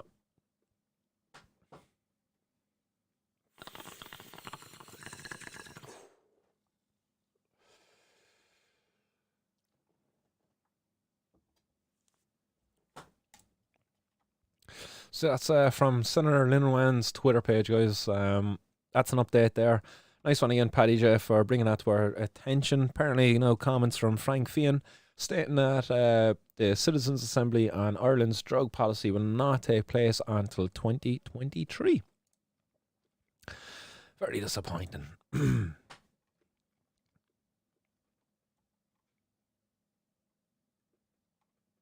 Excuse me. B9F says the government had a building contractor in to look at building 5 new facilities a couple of months ago. It had a small mention a few months ago.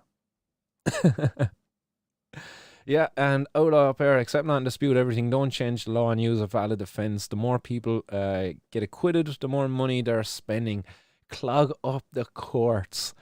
And that's it. And I think you're in an interesting position there, Outlaw. Like, I think, you could definitely get something going. Like, you gave out a lot of free cannabis there that day in the park. Like, what's the stop? There was nothing stopping the cops coming down and like just busting people down there on the day and just going around stopping and searching a load of people, and they catch them all individually. But if you orchestrate it, it's like, right, guys, we're going to show up at the local cops. It's like, you get a gram there to go into the cops. I'm going to meet up later, and you get another gram then as well. Like, honestly, I wish I had access to that type of cannabis. Unfortunately, I'm quite limited. Like, I get by all right. Like, but don't have enough just to roll up into the middle of the city and just start handing it out. CBD flowers maybe, because we got some good supports there within the CBD industry, but proper flower, unfortunately not. But we do it the old school way.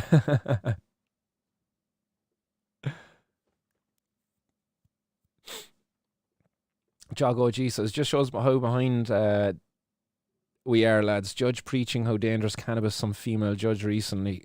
Crazy shit. You seen that one with the old lady? Well, the old lady, my apologies, actually. The elderly woman, a woman in her 50s, who had 3 children and she was suffering with arthritis, and she got caught growing some cannabis. And the judge was just like, completely dismissing the letter from her doctor saying that, look, the cannabis is doing no bad for her. And in fact, it's probably helping her, but she's not prescribed it. And the judge was like, not completely dismissed that. And it's like, you're probably addicted to cannabis. And it's like, what in the name of God is going on? Same thing happened down in Dungarvan. I was down in the Dungarvan court earlier this month, and the very same thing happened. Like, the judge completely dismissed a man who was there. He was got the top of his fingers were severed in a work accident, had nerve damage as a result of that.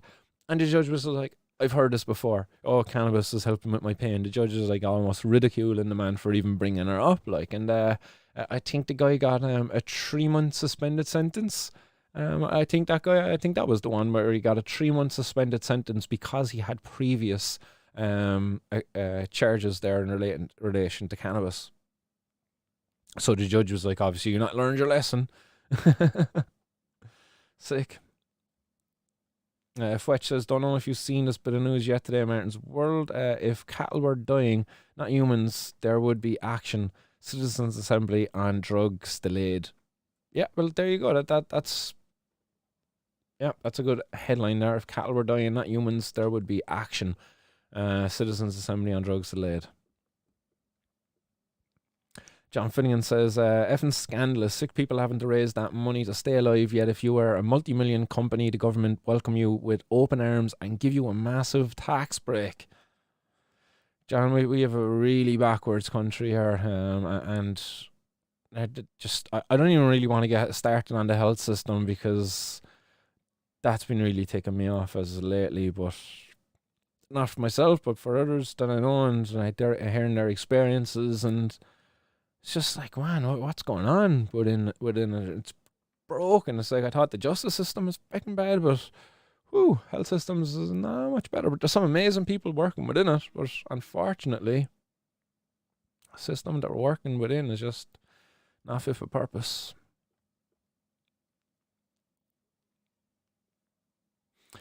Papa Gumby Bear says, wouldn't hold my breath that Citizens Assembly will do any good, to be honest.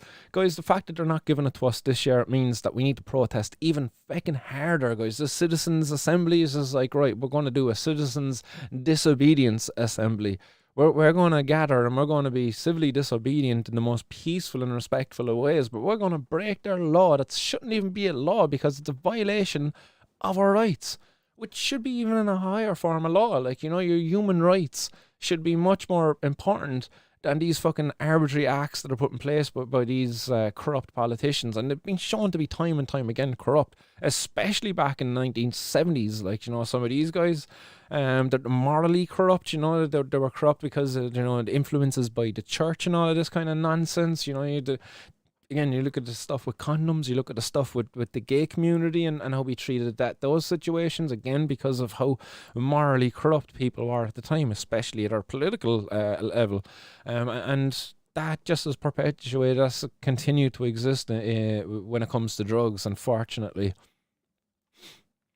So yes, I think the fact that they're not giving us our citizens assembly on drugs this year, I think so we need to have a citizens disobedience assembly, and not just cannabis. I'm calling all drug using communities to come on out, bring your drug of choice. If you would like to come with some cocaine, if you would like to come with some fucking heroin, if you would like to come with some ecstasy pills, I think it needs to be done in mass demonstration. We march to the local Garda stations, whatever, we do it on a nice scale, fucking Dublin, Limerick, Galway, Cork, wherever you fill in the gaps. We do it everywhere. Because this is just appalling now that this has continued. Like, people are dying as a result of that. You look at the students population there, the numbers from that survey a while ago, and this is the shit what we're getting. They're not even going to have an assembly, a proper discussion on our drugs policy to maybe make some changes there to reflect as to how the drug using community has changed over the last fucking 50 years since these drug policies have been updated in any meaningful way, So yeah, like, I think we all need to unite, united we stand, divided we fall. I don't think it's not just all cannabis consumers need to come together, I don't think it's just all of the cannabis industries that need to come together, the recreational, the industrial, the medical. I think it's the whole lot of the sphere around, like, the illicit drugs needs to come together, because you've got the psychedelic users, the psychedelic therapists, you've got the people who want to use cocaine and believe it should be legal and regulated. You got people who would think that they should be able to get access to a safe, clean supply of heroin. I think we all need to come out and argue for it together now, especially in Ireland, that they've denied us our fucking citizens' assembly this year. It's sickening. It's just it's gonna result in more deaths, unfortunately. It's inevitable.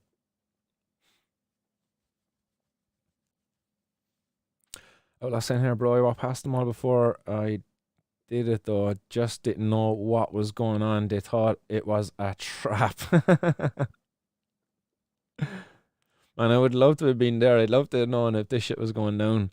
But, like, give a heads up the next time you're going doing one of these things. Let me come along, man, and let me help you out. Outlaw says you can challenge the law by accepting that and put them to proof. Don't accept it's a controlled substance and that you're doing something illegal. Make them prove it, and you'll see they can't unless you accept it was a controlled substance or you are doing something illegal. Yeah, that's a good way of doing it as well. Accept nothing, challenge everything. I understand, like, that approach. I just can't see how it works out when they go back to test it. It finds out that it is cannabis, because do they not test it and it is cannabis? And then you're just kind of like back in court and the judges is going to find in their favour. Like, I can understand, and I can understand how it makes it a bit of a headache on them, but I don't know.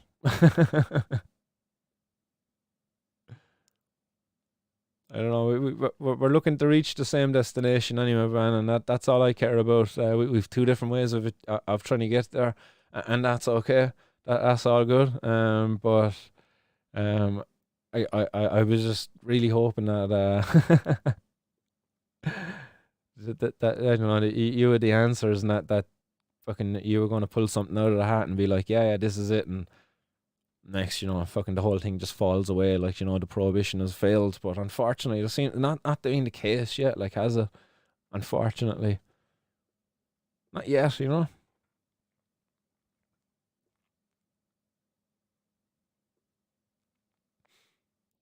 Paddy J, feed the birds. Feed the birds will be starting early this year. Nice.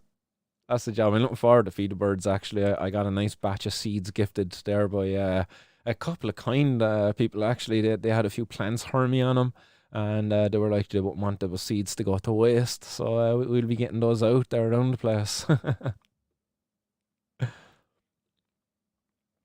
And Jago G says, exactly, Outlaw, unless you accept it. If we refuse, it's a flower, for fuck's sake. Crazy. Yeah, well, that's it. Like, refuse it, dispute it, or challenge it the whole way as far as you can. And even if they find against you, I suppose, just appeal it. appeal it and fucking just don't pay any fines. That's all I can see. Like, you know, if they're not going to be getting this fucking bit of money back at the end of it, even though I seen Trev Coleman, like Trev got caught with 76 cannabis plants, I think he said, and he got £176 fine. It's like, yeah, it's kind of worth it in that regard. Like when you think about it, it's the conviction, no, that's a killer. It's the people invading the privacy of your home, the security of your home. That's what fucks you up, really, isn't it? The Elegant Zanum Durham. Sending love, Martin. Good bloody work, kid. Have a great respect for what you're doing. Nice one, the Elegant. Hope all is well out there with yourself. Nice one for stopping by and saying hello. Appreciate the good feedback as well. As I say as well, if you haven't seen, I'll be back in court on the 23rd of next month, is it? 23rd? I think that's 23rd. Yeah, 23rd of next month. It's a Wednesday down in Dungarvan. It's going to be a bit of a protest down there on the morning. I'm going to engage in another bit of protesting, I suppose, and then we'll go to court. And hopefully people will stick around afterwards, and we can have another little bit of a gathering above there in Relief, and should be a nice fun day down in Dungarvan. Fingers crossed the old sun will be shining as well. Outlaw says, Jog, oh gee, yeah, don't necessarily refuse anything, just don't accept what they're trying to get you to admit. So you are not illegally in possession of a controlled substance. Yeah? I am not illegally in control. I am not illegally in possession of a controlled substance. So apparently, like, those are the magic words. Like, if you can just repeat those to the guards or to the law, that's the outlaw defense. Correct me if I'm wrong, yeah? So that's kind of how you deny everything and challenge everything. Like, yeah? Yeah, so exactly. Who's making the claim of control for this controlled drug? When the police say, you know it's illegal, don't say yeah, but X, Y, Z. Go back, stop, repeat. Stop, repeat, yeah? Rinse, wash, repeat. That's the kind of the cycle that goes on there. Rinse, wash, repeat. I am not illegally in control I am not illegally in possession of a controlled substance. I am not unlawfully in possession of a controlled substance. So there, yeah. I am not unlawfully in possession of a controlled substance. Okay. So that's the outlaw defense. I don't know if it'll work in Ireland. Let's see. I'll challenge it someday. Let's see what happens. Let's see what happens. I'll walk down the street someday. I'll fucking strap on my GoPro. I'll put a bag of weed in front of me. I'll go find an unsuspecting cop, and let's see what his reaction will be, and I'll test out your old defense, and we'll put it to action. So, but again, we can pop on the Zoom someday there, outlaw meeting. We can have a chat and see what the crack is. But yeah, man, as I said, I'll if I can understand the defense, I'll try it out. If you think that there's fucking it can work here in Ireland, let's give it a go. Even if they test it, which they can't because you haven't accepted it, the point is you didn't think it was a controlled substance. So you didn't think it was a controlled substance. Well, I'm fucked in that one. They're just going to bring up all of my podcasts. They're going to bring up this very podcast. They're going to be like, come here, Martin, there's a video of you saying you're going to do this and you're going to do it with cannabis. So you know it was cannabis and you know it was legal. You admitted it in the video. I'm fucked. Nice and any outlaw. No, and it's a denial of our human rights. Like, you know, it's you can't get it anywhere. It just doesn't get any simpler than that for me. It's just like, our human rights are human rights. It's my freedom of choice to be able to choose, like, whether I, drink fucking Coca-Cola or not. It's my choice to choose whether I want to be vegan or not. And it's my choice to choose, whether I want to consume cannabis or not. Shouldn't have a fucking law there saying, hey, look, if you choose to use cannabis, well, we're going to come down heavy on you. We're going to lock you up for like up to 12 months. We're going to fine you €1,500. Mad stuff. Hey, Teresa's asking there, Martin, tomorrow's press conference. Yes, there's a press conference happening above in Dublin tomorrow. My intention is to get up there. All going well, I will be able to go. So at the moment, it seems like all lights are green for me to go. Yes, little pun intended. And hopefully they remain green, and hopefully I get up there. But yes, that's kicking off tomorrow at 12 o'clock here above in Dublin's Buswells. That's going to be a conversation about Ireland's medicinal cannabis access program. With the hashtag "What About Us" that's going around there at the moment, trying to acknowledge that our medicinal cannabis access program excludes a large percentage of the populations who could benefit from cannabis access, particularly as those with chronic pain. So that's happening tomorrow at 12. I'll be up there. If I get up there, I'll make sure all my batteries are charged. We get some streams done, and we get some interviews done and all of that stuff as well. Outlaw says, big up Trev. I told him before he got prosecuted I'm going to pay his fine for him. He's a tough man. Good stuff, Outlaw. Good stuff. But fuck paying the fines. Fuck paying the fines. Pay no fines, man. Don't fucking yeah. I don't know, but look, yeah, some people want to pay the fines. They don't want the cops on their back any more than what they already have. But yeah, for me, it's kind of like paying the fines, like admission that what you done is wrong. I didn't do nothing wrong, and I pay no fines. I'm not taking up punishment if you fucking lock me up, and it's going to be more difficult for you.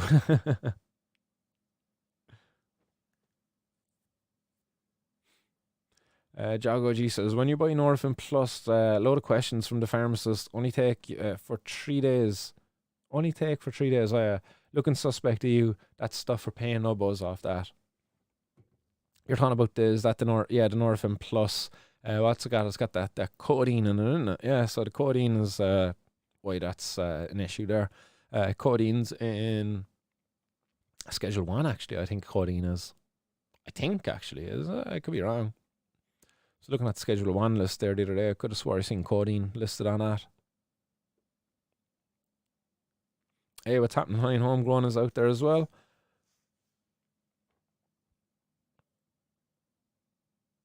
Yeah, and he was saying, I don't think you can be CNA, plead ignorance and get away with it, though. Yeah, I don't think I could anyway. I definitely can't, because they can just bring up all of these videos where my ability to plead ignorance is gone. Right, we do have one or two more headlines to get through, actually. And we got 10 minutes for the next 4:20. Oh, what do we have lined up next? Oh yes, we had that lined up. We had this lined up. And we had that lined up. Right. Let's just go to this one here, because Casa de Stragas has dropped into the conversation. Ignorantia juris non excusat. Casa is definitely a man who's spent a bit of time studying law, so I'm sure he kind of would be able to have more of a look into that approach. But we'll see. Again, as I said, Outlaw, hopefully we can catch up and have another conversation there someday. Maybe Casa might drop in on the conversation as well. He actually knows a bit about the law, but yeah, I don't. All I know is it's expensive. John Phantom, yeah, I don't know what the law is in Ireland, but in the USA, you can't be forced to talk to the police. I just tell them I have nothing to say to them. Yeah. I think you can kind of do that in Ireland as well. You know, you can reply no comment, but that looks fucking like much worse, doesn't it? And High and Homegrown, you will still get fined regardless of what you believe. The law is the law, right? Outlaw saying here, me and Fed without the Ballion, but yeah, went up and showed him a nug and all that, said my thing and fucked off. I'll send you the vid. I'm unloading it and uploading it on my YouTube next week. It's quite long. Sweet. Well, I've been kind of keeping an eye on your YouTube, and I thought there would have been more videos up there by now, but I look forward to seeing stuff as it goes up. Sweet. What if you bought hemp? I done that outlaw. I went into the cop shop with cannabis. Went in with a cannabis plant. It was hemp. It was 0.2% THC, but still cannabis. So yeah, Tinkle Tink says if you don't want to wear a mask, just carry around a bottle of water when drinking. You don't have to wear a mask. That's lawful. I'm definitely not going to say that I didn't do that one.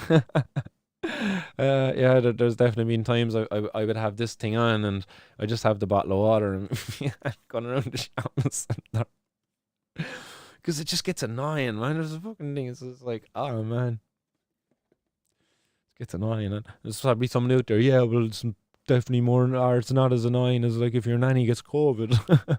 I know, but I don't have COVID, so how can I give it to anybody? But look, we won't even get into that shit. We won't even get into that shit. Outlaw saying here, what if you had a hemp and the police were trying to tell you it's illegal? Same argument. Well, in Ireland that's happening. Like that's one of the cases that's going on here. Like even the next headline that I was going to touch off of, which you kind of give me a segue, I suppose, into it in a certain regard, is like the Food Safety Authority in Ireland are seizing a lot of like even oils, CBD oils and stuff like that from the stores here in Ireland because they contain traces of THC. And the store owners, like we touched off of that there earlier as well on the Facebook articles with these guys, Dreamcloud.ie. We close that down there, but Dreamcloud.ie is another CBD store, and like the business owners were having their homes raided, and these are CBD flowers, hemp products under 0.2%, bought legally from within Europe. And they're having their homes raided. They're being brought down to the cop stations. They're being stripped of their underwear, locked up for 24 hours, having their property seized, such as mobile phones and things like that, creating all sorts of difficulties for them. But here we have a post which shows that the food safety authorities are now having a bit of a problem because there's a lot more work involved in kind of monitoring these products, because there seems to be a lot of the CBD products coming back now as to be containing THC, which is no secret. Yes, they contain some THC. Some of them, though, contain a little bit more than what they're kind of allowed for, I would imagine. Like, I'm not too sure like what the rule is with this, the FSCI and CBD oils. Because from my understanding of it is that if a CBD oil tests positive for THC, then it is ruled to be an unsafe product and it should not be allowed on the shelf. And that all CBD products in Ireland should be not a full spectrum, but should be what's the broad spectrum. So they have to scrub the THC from it, because they're saying that like THC is not safe to consume, So if a CBD oil has any THC and if it tests positive, the Food Safety Authority are pulling these products then from the shelf because it tested positive for a controlled substance, which is THC. And again, on like the food regulations, it's like hemp seed oil. Hemp seed oil is allowed to have a trace amount, and that trace amount is not based off of the 0.2%. But it's based off of the European Food Safety Authority. They've set a level within Europe, like, which is kind of worked out. Like, if you're recommending a person to be taking, to be consuming a certain amount of this product or whatever, then it's based on like what the average amount per kilogram of body weight. I think it was so like 65 kilogram body weight of an adult. I think it works out at. And that's like the amount. Like, again, it's complicated, but it's set extremely low even for foods. So even for foods that are allowed to have THC, and that's like hemp seed oil. CBD oil is not hemp seed oil, so therefore there's no tolerable amount of THC allowed in that, as per my understanding, and I think that's how FSAI are interpreting it as well. That's my understanding, and that's how I think the FSA are interpreting it. They have a zero tolerance approach to THC, and yeah, it says here the European Food Safety Authority has acknowledged that some products will inevitably contain levels of THC and has set a limit on the amount allowed in a CBD product at 1 microgram. So that's a millionth of a gram per kilogram of a consumer's body weight. So there you go. Like, so that's an extremely low amount. Like, 1 microgram per kilogram of body weight.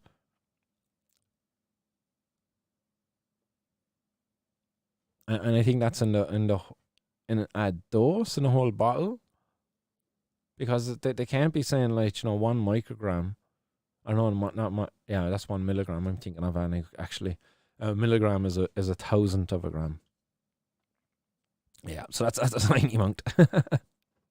Says all of the products are subject to recent alerts by the FSAI. Some of those we've seen there recently on the 420 news. Some Irish products got removed from the shelves because of having too much THC. Oh yeah, and they set up there's a working group that involves ourselves, the Gardaí, the revenue, about all these products, and we would work with them a good bit. So again, like, you look at the amount of time and resources that have gone into policing this. You got our Gardaí, the revenue, they got the Food Safety Authority, all working together to try to police this shit, like, and they're getting nowhere on it, like. Meanwhile, the organized crime gangs have got 12-year-olds on Instagram, and they're outsmarting these fucking these working groups headed by our Gardaí, revenue, and the Food Safety Authority. Sad, man, sad situation.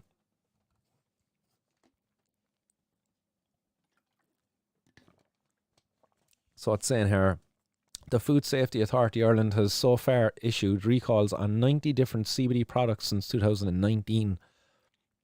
There will likely be many more recalls over the coming months and years. So there you go, like, many more recalls. Like, oh man, like, surely we could just sort this shit out once and for all.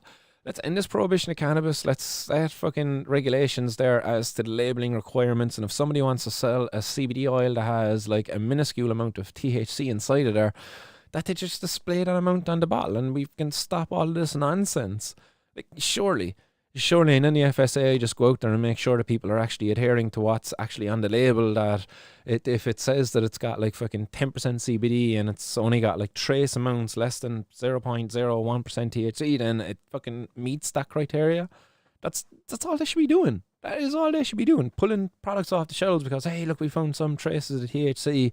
And fucking meanwhile, people want it in there because that actually adds to the benefits of the product. Like, if you're buying a CBD oil that contains no THC, then in my opinion, sadly, you're getting an inferior product to what is out there available with a bit of THC in it, Up.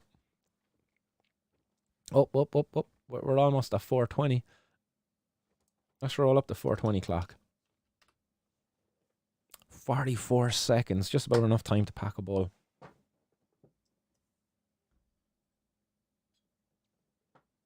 Oh, that's what I would say if I had a nug grinded. Better a grinding old nug.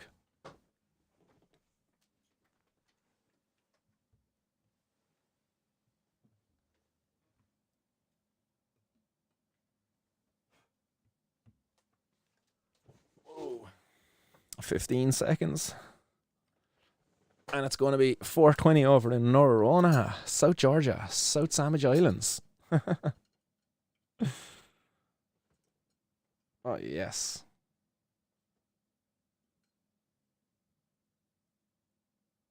Oh, a bit of bud porn here today. Will she focus? There we go. Bop, bop. Delicious. So yes, we will be talking on some critical, or not critical, genie markers, some crystalline entity for 420 in Norona, South Georgia, and South Sandwich Islands.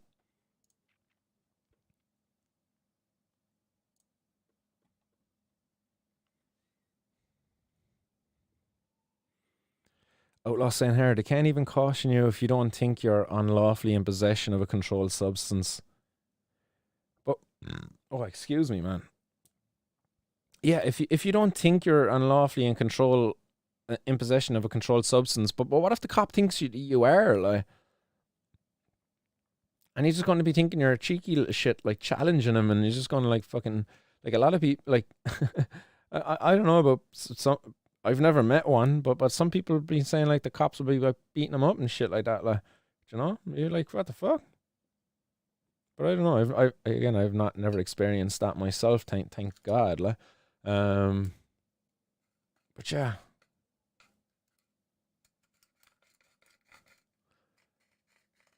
Oh, we're almost kind of doing an interview there, man, for the hotbox from the hotbox, like. Gonna have to get you on someday.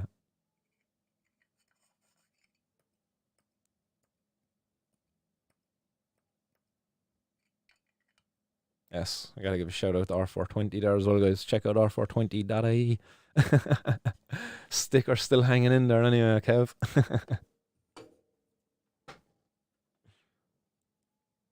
I think we picked that one up. Was that from Phoenix Park last year? I think that's where that one got dropped.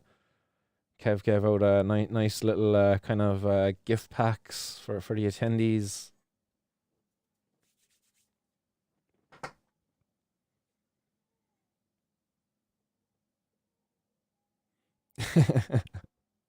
Yeah, no, I understand that, man. No one can stop a fucking dickhead cop from being a dickhead cop like that. That's yeah, definitely. It's like trying to get a blood from a stone, as they say. But yeah, there's definitely like an intimidation factor there with cops, like because like if you say that to the cop, like it's like I am not unlawfully in possession of a controlled substance. Anyway, I might have messed it up. I might have got it right. I don't know. But like, cops gonna be like, but you that's weed, right? That's weed. I'm gonna just take that off you, like, and you're just like, well, I'm not unlawfully in possession of a controlled substance. Well, I have your weed. We're gonna be sending it for testing. Okay, but I'm not unlawfully in control possession of a controlled substance, yard. And he's just gonna get in and drive away. Like, he's like gonna be taking my name and shit like that. I suppose I don't know. Because like, do you give him your name then at that point? Like, I don't know. Oh Lord, man, like the problem here is that I've not seen it in action. Like you're the fucking the master at the defense. Like, have you got the video there? Like, and like you can edit the video like with your voice. You can use your voice editor. Like, but we need to see it in action. I suppose really, like like with a cop. An interaction with a cop where the defense gets used, like, and the cop just fecks off and leaves you alone and lets you keep your weed. Like, he doesn't take your weed off you, like, or if he does take your weed off you, the kind of the on what unfolds afterwards, where you get an apology, get your weed back, maybe even get the fucking compensation. I don't know, but I'd love to fucking see it, man. Honestly, dude, I really would love to see it. And as I said, I'd be more than happy to strap the GoPro on and put it into action over here in Ireland as well.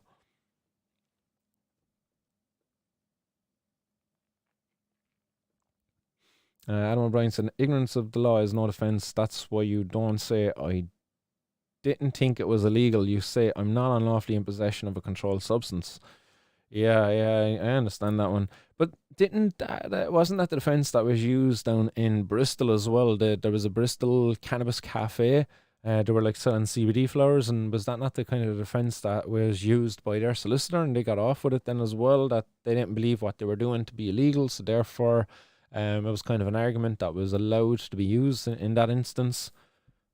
But still, like, did the community benefit from that? It's just like still there's no real CBD cafes and stuff, like, and again, shout out to Gary Hughes and was it, who did I see recently? Was it the Bristol Cannabis Club? There's a few of them over there up and running now, like, but there's still, there's a lot of CBD cafes and stuff like that are not really there, are they?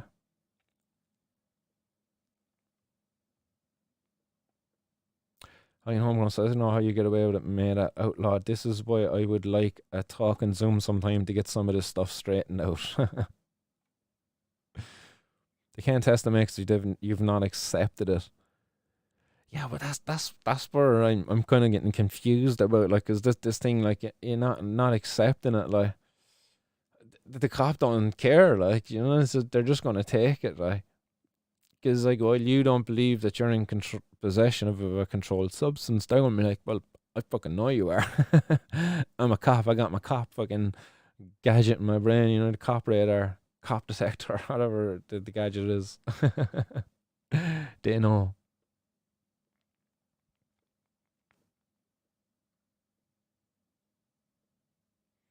Yeah, sweet. it's coming next month, every day video. So that's happy days, man. But I hope that it's just like a fucking not just a video, like, where it's just a lot of reclipping of old videos, man. I hope every day, man, that there's a movement over there in the UK as well of people just getting out there and using this defense. A gathering of people, go down to the local wherever and just have a gathering on a daily basis, like, and call the fucking cops on yourselves or something, call the cops, say there's a lot of people down here smoking weed, and then the cops come down and just be like, yeah, we're not unlawfully in possession of a controlled substance, all you say it, and have a video of it working, like that'd be fucking cool, like. uh, Bristol Cafe, same defense.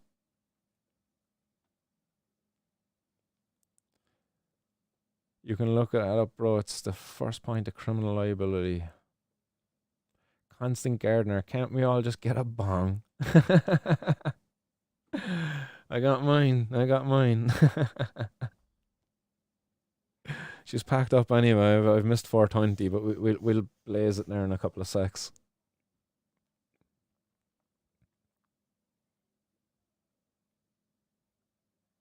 AM777, exactly. So why you all keep bringing up ignorance? I don't know. Some of yous just seem to have a hard on for the outlaw fella.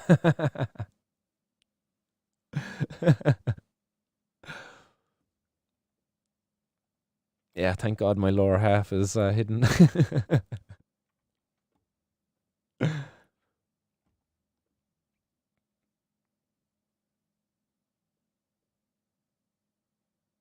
Stefan, what's happening, Stefan? Stefan, out in the hot box there, says, I've had that experience with a full grinder here, all in how you handle them and carry yourself.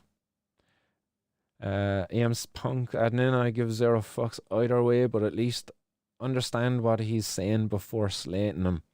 And Outlaw as well saying, yeah, they might take it, they can't test it though because it's pointless. Even if they did test it, you could be prosecuted because you didn't know it was a controlled substance. You can't, I say you're saying there. Change the cut.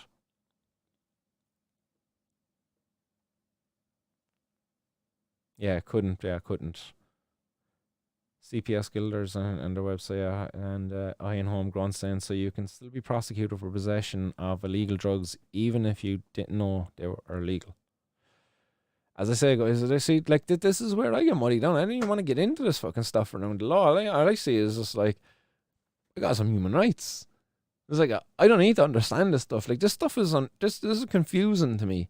Like, to be saying to a cop, oh, you're not unlawfully in possession of a controlled substance, and having to stick to that and having to not get myself tied up or tangled in any webs and having to know the stuff around the law. It's just like, man, they created a system to fucking trap us, and if that's the case, like, if I need to know all of this shit to defend myself, how am I ever supposed to be able to understand this stuff to defend myself? I can't.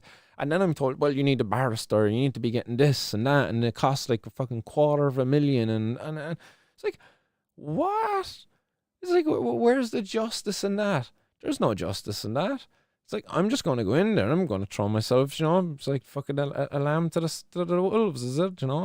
Straight into the lions then, if you will, I'm just going to fuck it, like, just go in there and, I don't believe that what I done was wrong. I understand that it's illegal, but I don't believe it's wrong. I believe that what I'm doing and breaking that law, standing up, like engaging in the civil disobedience protest to bring attention to the ignorance that's existed for close on to 20 years in Ireland now, or 30 years in Ireland now.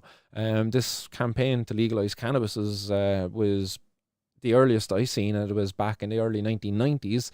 So we've had 30 years of campaigning for a change of the laws, and they've not done it. So I've had no choice but to engage in a civil disobedience to get my time in the court, to find myself in front of a judge, for him to do his fucking rightful thing. And it's just like, this guy's making a point.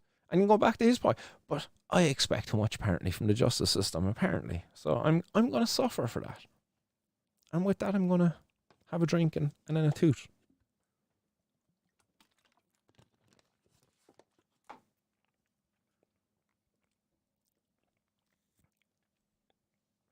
You man sound like prosecutors. Nah, I'm joking. Don't beef me. There are situations where you can use cannabis legal, lots of situations. So how's anyone trying to tell me it's illegal? Yeah, I suppose the UK situation is a bit different to the Irish situation too. You know, we don't have anywhere near as many patients as what you have over in the UK at the moment. But still, nonetheless, our driving laws are actually more accommodating for medical cannabis patients. But that's another conversation we could have. But over in the UK, you've got a lot more cannabis patients over there. So, look at how that patient got treated there. That was on with the guys in High and Homegrown there the other day, and I see even over on Facebook there on the UK cannabis was it?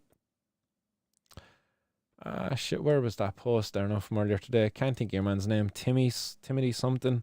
I'm gonna find it there now in a second. But he posted up in another one of the groups there that he got done for driving over the limit, despite the fact of being prescribed cannabis. Tim Harbour. There we go. And he's actually doing a GoFundMe as well. So I don't know if you know about this guy actually as well. I'll pop it up on screen there now at the moment. Tim Harbour. So he's a medical cannabis patient and got done for drug driving, I believe. I think it was drug driving they said, but again, we know how they enforce that, and we know how wrong they got it. But this guy's looking to do a GoFundMe. He's got £50 in the kitty at the moment, looking to raise 6Gs. Again, 6Gs, man. Why the fuck's anybody got to raise 6Gs to go defend themselves? Like, fucking cruel legal system, man. Tim is an honourable adult. He was housebound just under 3 years ago with severe anxiety, depression stemming from his autistic spectrum disorder. In August 2020, Tim started receiving a medical cannabis prescription from private doctor via Project 2021, which subsidises his medication, as this is the only way he could afford to go private. Within a couple of months, Tim was no longer housebound and could rejoin society, so much that he is now a student at the University of Chester, and now he is more than able to look after himself. He is also a full-time parent once again to his 12-year-old daughter, Renee maybe. Tim's mental health has done a complete U-turn, and he owes so much of his progress to medical cannabis. Well, it's basically just remove that medical word to cannabis. However, on the 27th of December 2021, Tim was pulled to the side of the road illegally and legally arrested.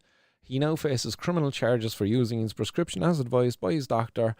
Tim tested as being 2.4 milligrams per litre of blood for delta-9 tetrahydrocannabinol, and they're saying here this is only 0.4 over the legal limit, which is not huge. Like, it's a tiny amount that the person is actually over the limit here. Again, it says there's a zero tolerance approach to drug driving, which again, that zero tolerance means that if we test you with any amount, regardless of whether it's actually impairing your driving or not, we're going to punish you. And that's exactly what's happening here. And unfortunately, it's happening to a medical cannabis patient. A person using cannabis for medical uses and is not impaired really, because the science actually is on the defendant's side, that the science backs up that medical cannabis patients, the level of cannabis THC in their blood can be a lot higher before impairment is observed. It says this limit is incredibly unjust for somebody who uses cannabis medically. There are different limits set for people who use amphetamines illegally to those who use them medically prescribed. However, there have been no updates to these limits since 2013, as cannabis was only legalized for medicinal purposes in 2018. Tim has committed no crime. He was he was not under the influence of drugs at the time of driving. He is a victim of the slow legislative process. It will be of great help to him for any donations to fund his legal defence for trial on the 20th of July. Thank you for your time, and any donations made will be greatly appreciated. And organiser there, Timothy Harbour. So there's Tim and his family. I believe that's his family anyway. Looks like a nice family portrait. Turn it sideways. But there you go. Like, Ireland, we don't even have a proper fucking medical cannabis. But as I said, we've got like 60 patients over here who've got cannabis prescribed to them legally, and we have adjusted our drug driving laws for them already. So it's kind of like, in one sense, Ireland is kind of a shit in terms of how we treat our patients, in how we treat patients getting access to cannabis. As the UK is like, it's great, more patients over there can get access, albeit through fucking a shitty private prescription model. But at least more patients are getting access. But here in Ireland, we barely get any patients getting access, but at least if they get caught driving at the side of the road, they're not subject to these fucking arbitrary limits. They have to do these sobriety tests instead. So, yeah. So there you go. Another GoFundMe for a patient wrongly fucking being punished over in the UK for doing basically what the doctor told them, looking after themselves. I'm going to blaze one up because I've been holding this bong there for the last few minutes.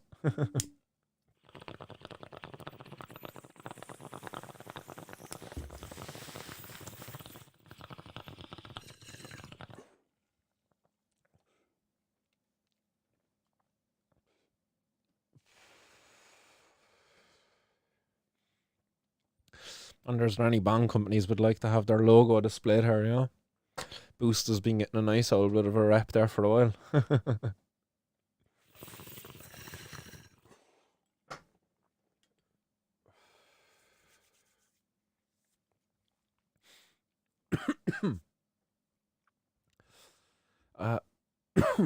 Excuse me.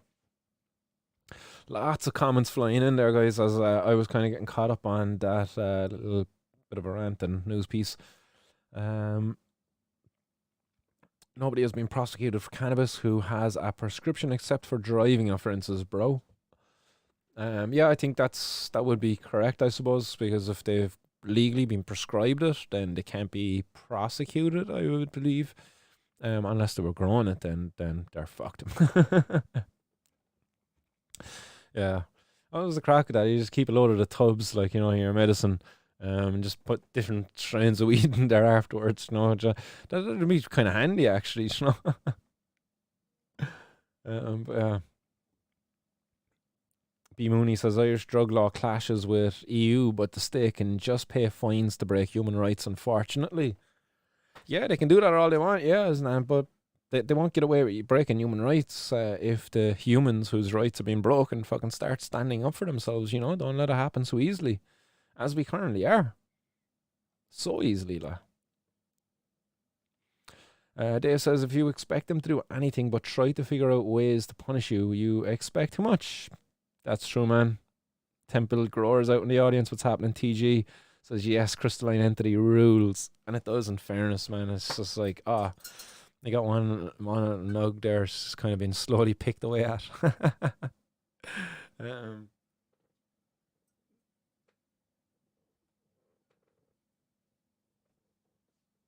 Beautiful, beautiful fucking nugs, man. Go on, give us a bit of focus. Yes. It's kind of a green screen effect there now, kicking as well. That takes away from the quality of the nug, but what can you do?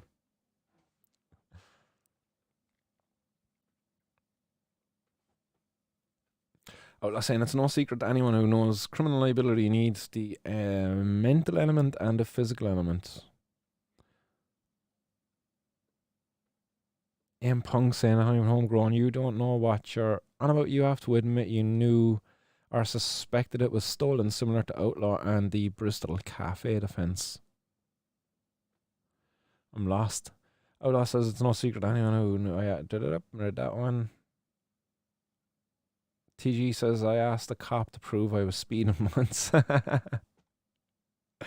a $700 ticket by the end of it all.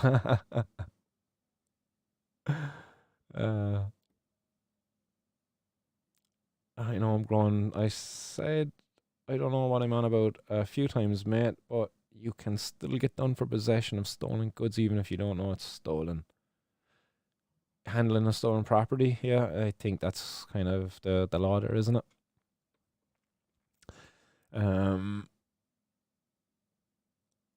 6 Jesus standards. What? Fuck off, man. That's mad shit, like. No wonder they want to keep this shit illegal, like. Seriously, it's one of the easiest laws to get caught breaking, like. The shit fucking is dank, like, do you know what I mean? fucking driving down the road with one of these things in your pocket, like, you know, I want to make sure she's sealed up tight, like, because otherwise, like, you're going to be stanking and those guards going to be fucking all over you like flies on shit.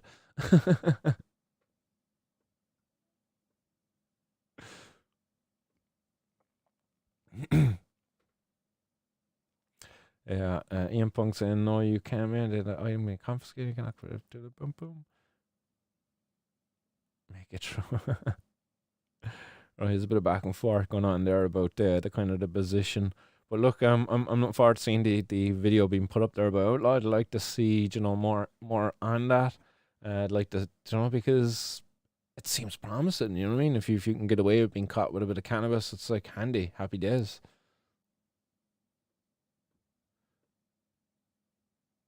TGE, we have drug recognition experts here whose opinion counts as an expert testimony. Excuse me, testimony in court. Well, over here in the UK and in Ireland, sorry, over here in Ireland and the UK, those drug recognition experts are the cops. They get taught it in fucking Templemore, actually, funny enough there. But yeah.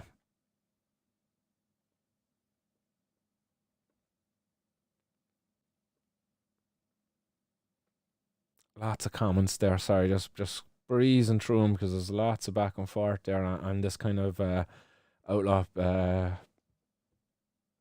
defense.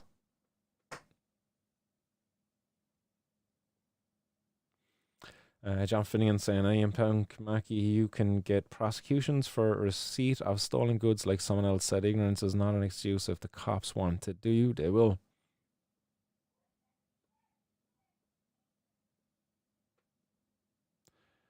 B. Mooney says, I'm guessing you're relying on them not to test it for defense to work.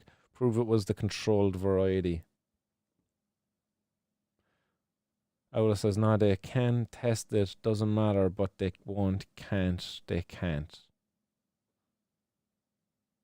And Hein Homegrown saying, I just have zero trust for police and zero trust of them playing the game fairly.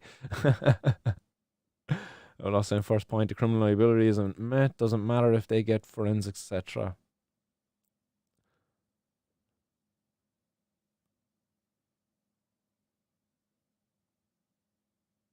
John Finnegan, no, you can't, mate.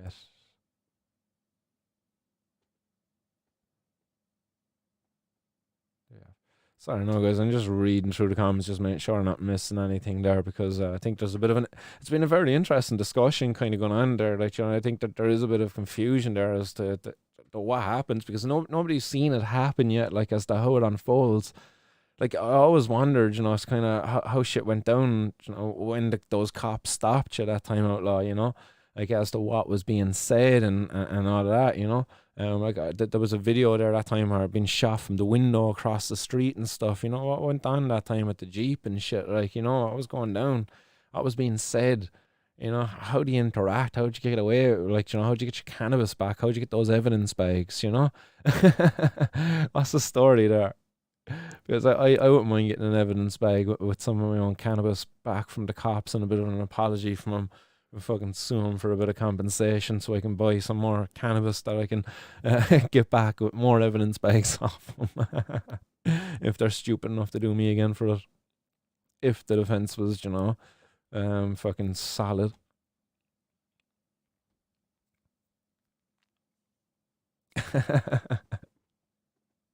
Ola says my man's just checking his nugs on cam, you know, starting to like Martin still. Hey, Outlaw, man, I don't have any real hate, man. I fucking don't know if things seem to get personal or any shit like that. I've just been, it's just like, I want shit done yesterday. I'm an impatient fucker. It's like this shit is very close to my heart, and I'm just getting very impatient on it. I'm actually a patient person, but I've become very impatient lately, I think, just because I just want a break from it all, but I can't even get a break from it all, you know, because this shit can come bite you on the ass any day, anytime. So forgive me if I came across as impatient and was like fucking calling you out and shit, because to be honest, I just wanted you to legalize cannabis. Can you do it?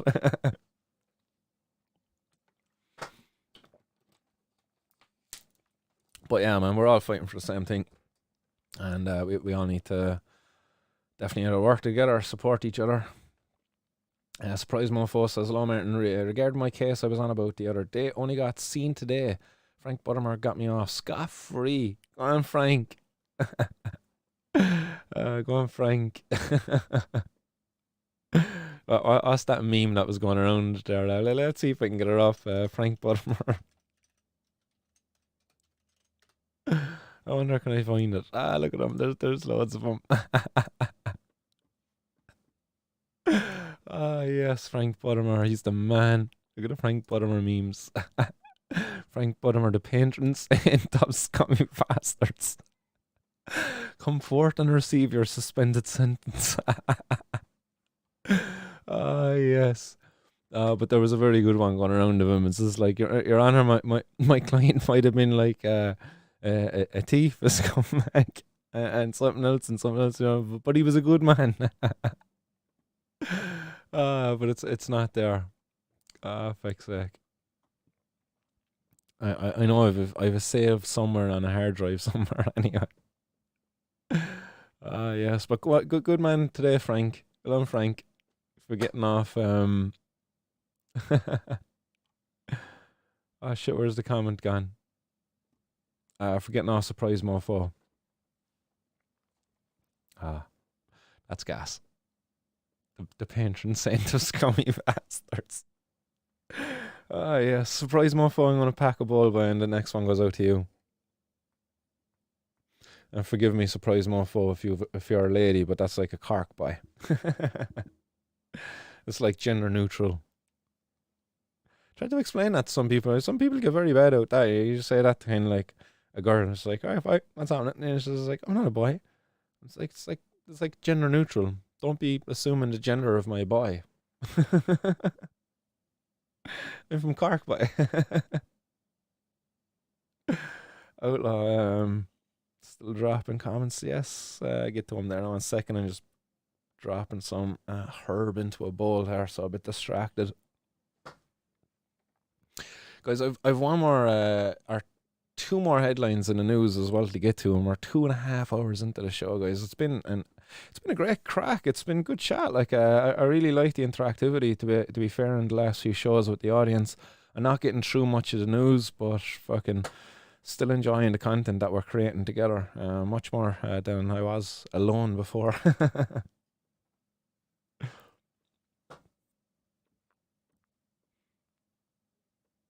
Ola saying then, just try it, bro. Like me, I didn't know it was going to work at first. The first time it was a risk. I took it to the van. Now I am sharing it with the world, bro. Nice. Yeah, and I noticed that as well. Yeah, there's some others out there. I wasn't the only one. I wasn't myself that got questioning that. Like I seen other people kind of question. I was just kind of like, yeah, but I was just like, but he's doing some good shit, surely, you know. But yeah, impatience, man. So lots of people get impatient with me, bro, but it's not my fault, the laws. So fucked. I'm just doing what I can and staying honest. Yep, laws fucked, man. As I say, I just want this shit to happen yesterday. And to be fair, like, you know, it's great. I was like, yeah, let's get judicial reviews and shit done, but it's just like that. I don't even have the impatience for that. It's easier just to break the law. It's just like easier to surely to get like a fucking 100 people to go down to a cop shop with this one nugget and say we all own it. We all take collective ownership of it, and the cop has to get out his pen and paper and fucking take down all our names and say, yeah, we're all not unlawfully in possession of a controlled substance here. 100 of us for one bud. We all own it. Yeah, we've a fucking collective ownership of this one nug.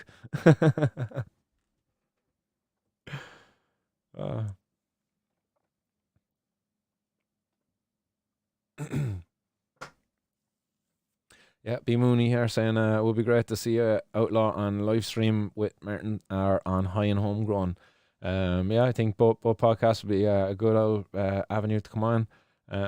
Again, like I suppose sometimes it can seem like, yeah, I suppose that we are definitely hating. Um, but yeah, it's not. It's definitely more impatience, more frustration, rather than hate, I suppose.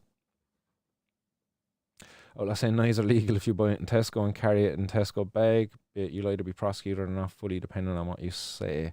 Yeah, you got some laws over in the UK, alright, around knives. We don't really have the same over here, at least not as much as in the UK anyway.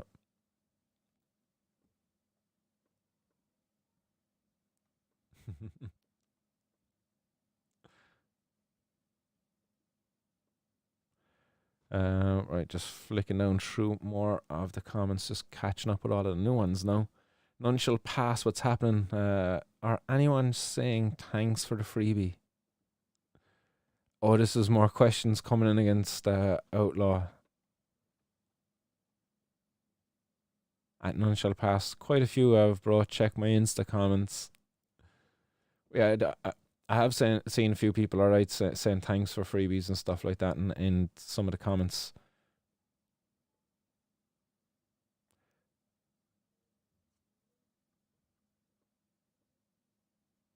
Boom, boom, boom. I suppose for me it was always about the defense, and I always just wanted to hear that defense and get it going. None shall pass on your interview with Simpa just raised more questions for me. Um, I suppose it was weird because yourself and Simpa, I suppose, would have talked for ages in the past and had a bit of a kind of built up a bit of a relationship there. So yeah, it was definitely kept some of us in the dark then as a result. Yeah. But anyway, again, fucking I look forward to chatting with you in the not too distant future, hopefully. Dale Gonzalez said it's good to be listening listening in. Lots to learn here. Nice one. Let's get back to the news and let's get over stateside, guys, because over in the US, like while we're over here in Ireland and we're doing all of this nasty stuff, you know, I'll pop it up on screen. We're doing all of this stuff, removing CBD products off of the shelves because they contain a little bit of THC. Well, over stateside, where they're taking a bit more of a tolerance to cannabis, where they've many states now over there have legalized cannabis use, there's now offering cannabis-themed weddings. So this is an article that's coming from the Cannabis Business Times. And cannabis-themed weddings are now an offering over there from a Las Vegas cannabis dispensary. And fucking happy days, man. We were only talking about this there, given that Valentine's Day was last week. This day last week, actually, funny enough. So a week later, we're kind of getting to this. This was posted on February 18th as well, so it was only posted there on Friday, I think.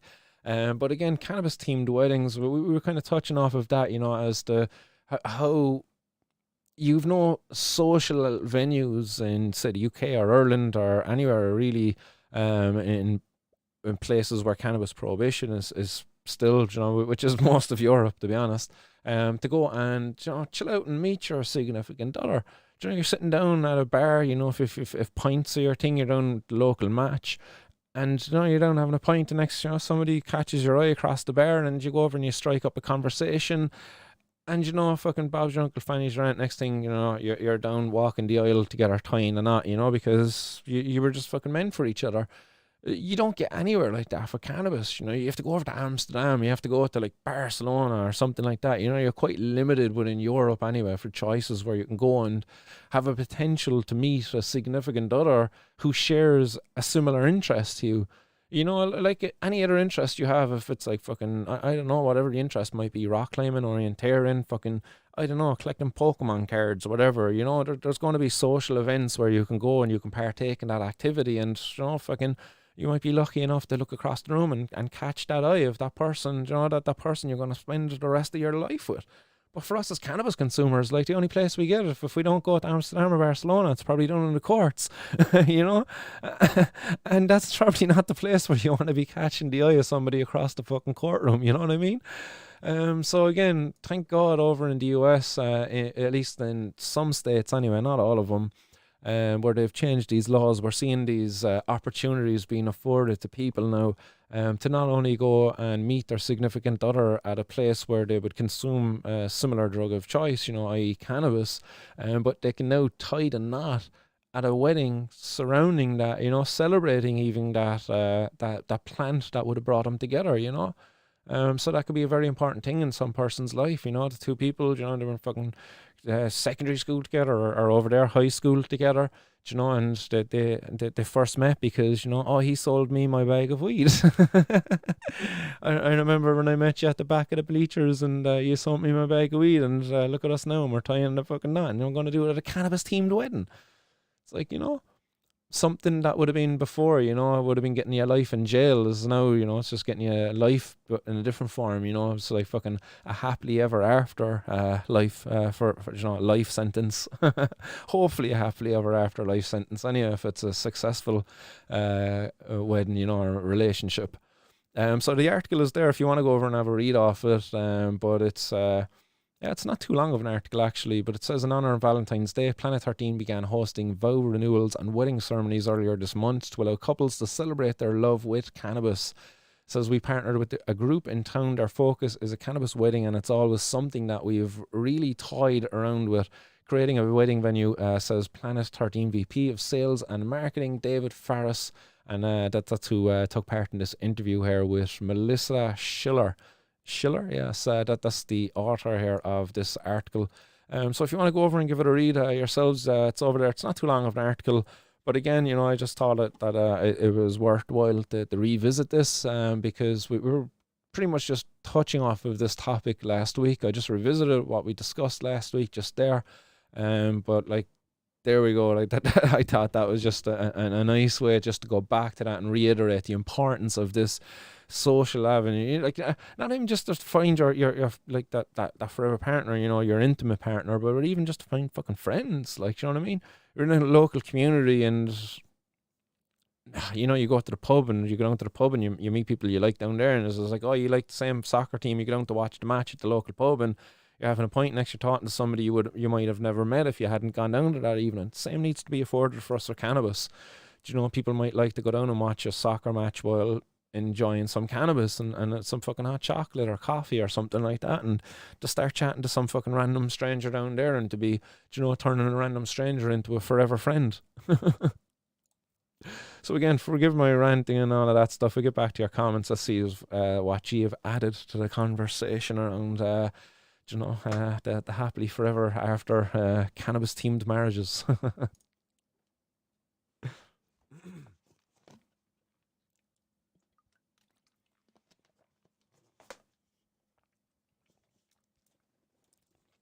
Oh, nice. Enjoy that interview there with Stevie D'Angelo. Mackie, have a nice one. Tell him I said hi.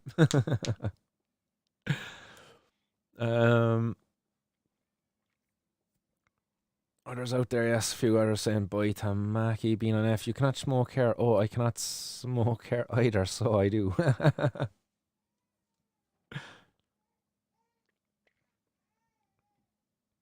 Oh shit, we're coming up close to a 3-hour stream today. 20 more minutes to the next 420.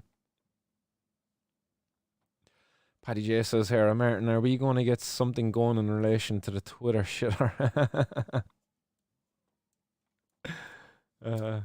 Stir the shit a little. Tag me away, man. Tag me, and I'll hit those retweets anyway and stuff. I'll definitely try to get some time to get over there. Once I hit the end stream button here now in a minute, I'm definitely going to be tied up with some other duties around here. And once I get those done, I'm definitely going to get baked in another way this evening, as I recently signed up to a local gym. And that gym has got a steam room and a sauna, which I'm fucking so thankful for. I missed my steam room and sauna, man. I really missed that. Almost 2 years without it, and feel so much better there now for having it the last few days. Outlaw says, a man said not all heroes wear ballies. Like it's an insult to me.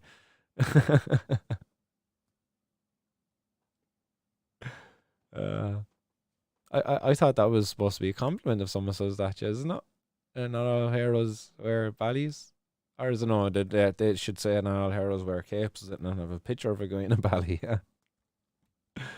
Anyway, man, try not to take too much offense to what people say because, again, as you know, some people and even myself, man, ignorance, not ignorance, sorry, fucking impatience, frustration, a lot of frustration out there in our community gets taken up as hate, I suppose. Really, be easy to misconstrue it as hate, I suppose. John Figgin and in there, Martin Manor for all you nuptial needs coming soon to Clark. Do you know I'm actually an ordained minister with the fucking shit, I'm after forgetting the name of the church that I'm ordained with now. What was it? To do this. To do this. That's the one. Signed up to it there. It was like fucking an ad on Facebook one day, and it was just like, you can sign up to this to the Church of the Dude or something like that. Do you know the dude? You know the dude? You know fucking the Big Lebowski, the dude. I just have to go down and get it officiated in the city hall. But yeah, I'd be more than happy to marry people, guys. You can bong, you can now have a bong hit with the bride.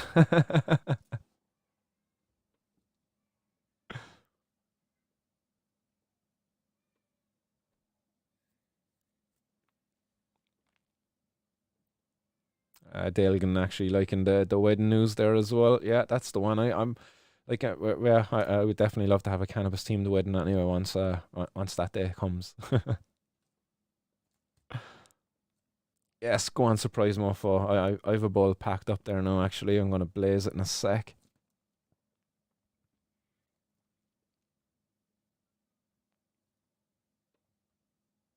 Yeah, Ola says the law is fucked. Let's not just accept it and laugh at it. But yeah, we have to do more than that. I think we just need to unite, like, and come together. And I think there's a desire for the community to be created off of this. There's a lot of division out there, but we all just need to come together. And I like and take that, like, the law is fucked. Like, and we all do need to laugh at it, but to laugh at it together. Not just on a yearly basis, but or on a monthly. It needs to be like fucking a daily or a weekly kind of thing. Like, as I said, got everybody gathering down at the park and using that defense. If that defense is what it takes, to get away with it, make the law unenforceable, and they've no point but to back off then. Yes, go on, John Finnegan. He's an ordained minister with the Order of the Dude. That was the one, not the Church of the Dude, the Order of the Dude. Yes, John Finnegan. I knew we had a lot in common, man. Outlaw saying, what you saying though, Martin? What you doing for 420, bro? Got any events lined up? There's a protest happening here in Dublin, above in the big schmuck, above in the capital, above in Dublin. There's going to be a march, and they're going to be marching down to the Dial. There's going to be some speakers there on the day, and there's going to be a bit of civil disobedience happen, bit of a smoke up outside of the, I suppose, the equivalent to the House of Parliament here in Ireland, which is our Dial. So that's what's planned there. I'm going to be speaking there on the day, and there's another follow-up again happening on the 23rd, again above in Dublin in Phoenix Park, where we hope we'll have even more numbers out there to do the exact same thing, which is to engage in a civil disobedience protest, public consumption of cannabis. That's the order of the day. So that's my intentions for 420 anyway.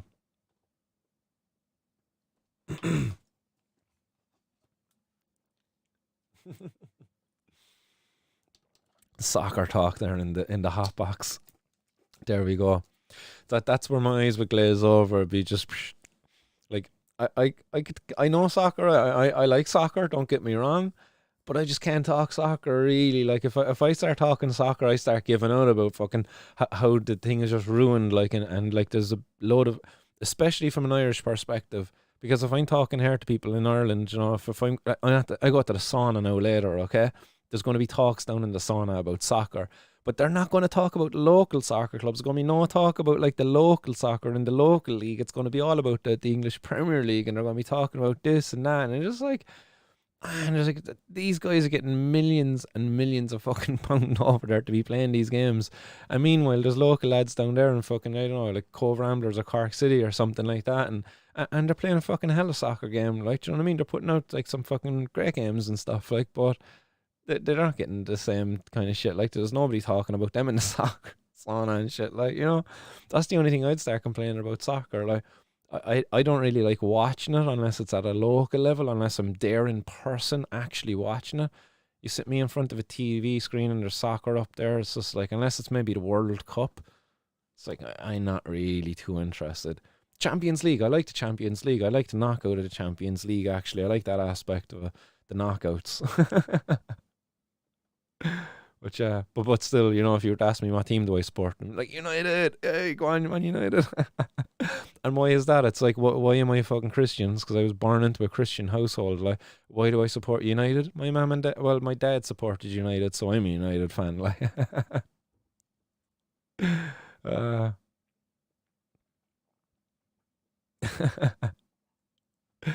what's that? Is Outlaw Spurs fan? Is it? Is that what's going on here?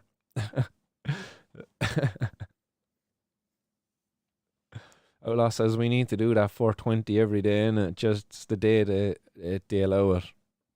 Just not the day they allow it. Yeah, that's the one, man. It's convenient for them if we only do it once a year. But if we do it every year, just every day, sorry, then we're really making a move, are we not? Yeah, Paddy says, I was just going to say we better stop talking about the footy. No, you're all good, guys. Free to chat away about whatever you like in the hot box, honest to God. I'll try to breeze over your comments if you want to keep engaging in your conversation about footy. B. Mooney says an anti-cannabis prohibition union lobbying group of sorts could be interesting. All smokers become members to show the true numbers and clout. On anti-cannabis prohibition, yeah, no, that'd be one thing to do. I suppose the Cannabis Activist Alliance is kind of one group that's coming together out of Ireland. It seems that Crown as well is another group that seems to be doing something as well in Ireland. Um, I'm more part of the Cannabis Activist Alliance, so I know a bit more about what's going on there. Going over actually with a number of the members to the Spanibus there now soon. Oh look, it's all empty over on Facebook. But heading over to Spanibus there with some of the Cannabis Activist Alliance next month, so that should be a nice little break.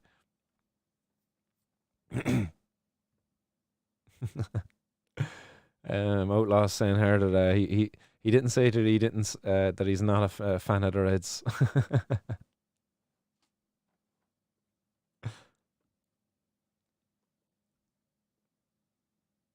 And he can confirm he's not a Spurs fan.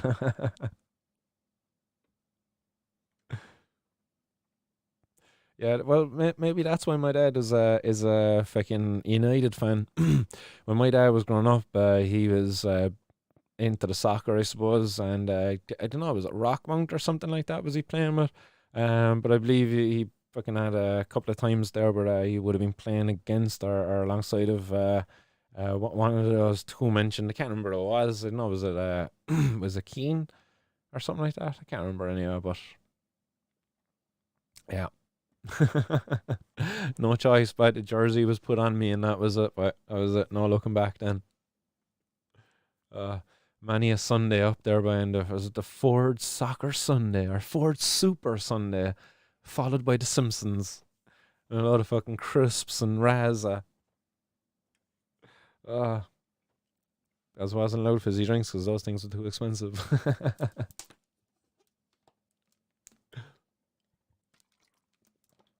That's probably why I don't like soccer or watching it in the TV. Being dragged to the fucking pubs, crawling around the floor in the pubs as well before the smoking ban came in.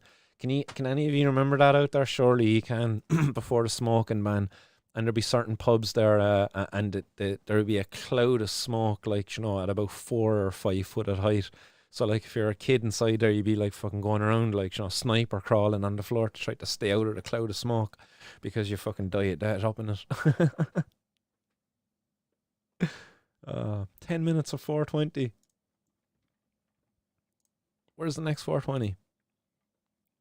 Buenos Aires, Sao Paulo, Rio de Janeiro. Ooh, very nice. Falkland Islands, French Riviera. Miquelon, Nook, Greenland. What's this other one? Asuncion and Santiago. Did I miss one?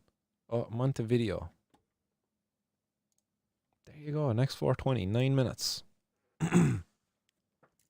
Right, let's touch off of the last headline, and we'll call it a day then after the last 420. We'll start wrapping her up then. But the final headline I have for you today is coming out of Canada, I believe, where, yes, it's Canada. A Canadian bill to decriminalise all drugs has gained momentum over there in Canada. So happy days. So this is coming off of the back of certain places within Canada actually applying for exemptions from Health Canada, allowing their jurisdiction to decriminalise the possession of drugs, including cocaine, amphetamines, and opioids. So that's Vancouver was one, and British Columbia also. They applied for this exemption. So it seems now like, with these very large, it's actually British Columbia's largest city there, Vancouver, applying for this exemption. It seems now like there's a bill that's gaining momentum, which seeks to decriminalise all drugs across Canada. So happy days. Hopefully that will succeed. Hopefully that will open up the door there for better drug policies, reduce the harms around drug use in Canadian society, and allow, for campaigners in places like Ireland and the UK to look at Canada as an example as to what we should be doing here in our home countries, whether it be UK or Ireland or wherever you might be located at, because we need more places. Portugal was a very good example. They decriminalised all drugs back in 2002, and they done wondrous things down there. They reduced their drug use, drug injection related diseases. Is that the name of is that the term they use for it? So the hepatitis, the AIDS. So the cases were fucking getting out of control pre-2002, and after that then they managed to get them under control. So the harm associated with that type of drug use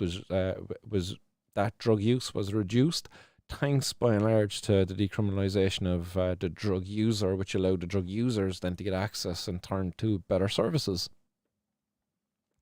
Drugs are still not legal in Portugal, so that's still a big problem over there. So that harm still remains. So is there anything of interest there in that? No, if you want to go and read this, it's quite a large article. It's a lengthy enough article. But all you really need to know is that there is a bill currently going through Canadian Parliament, I suppose, which is seeking to decriminalise drug use or drugs. So go on, Canada.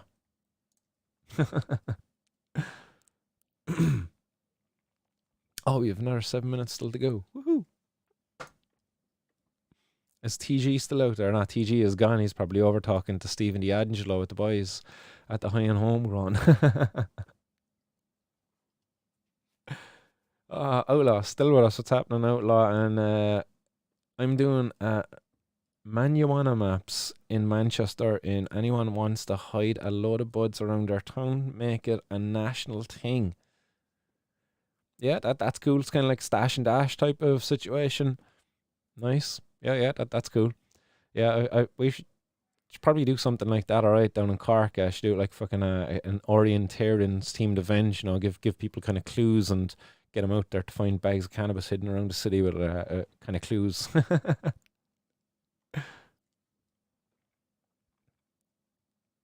Stash and dash, yeah. Pod's saying it there. Stash and dash.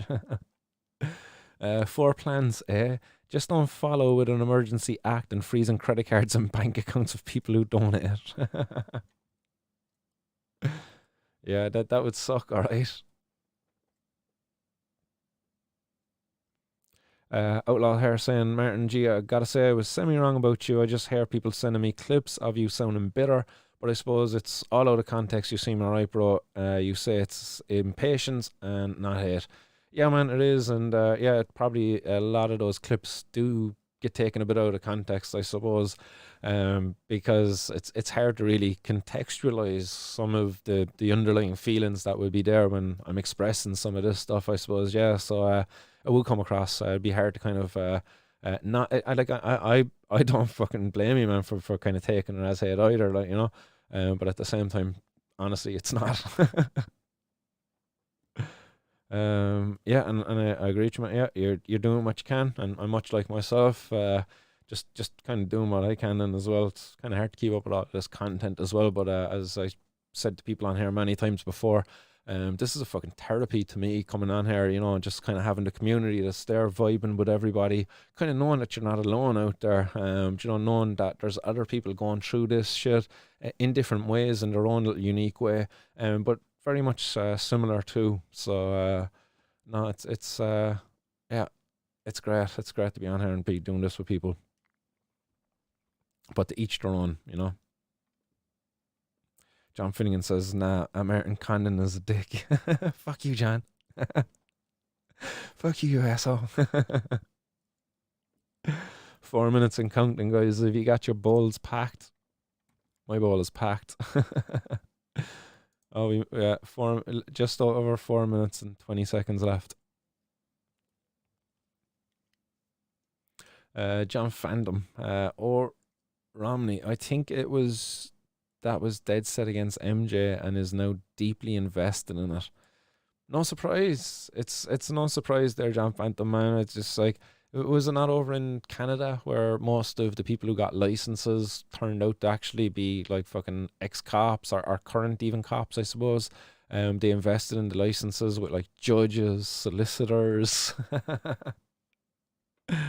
System's a scam, but the whole thing is a scam.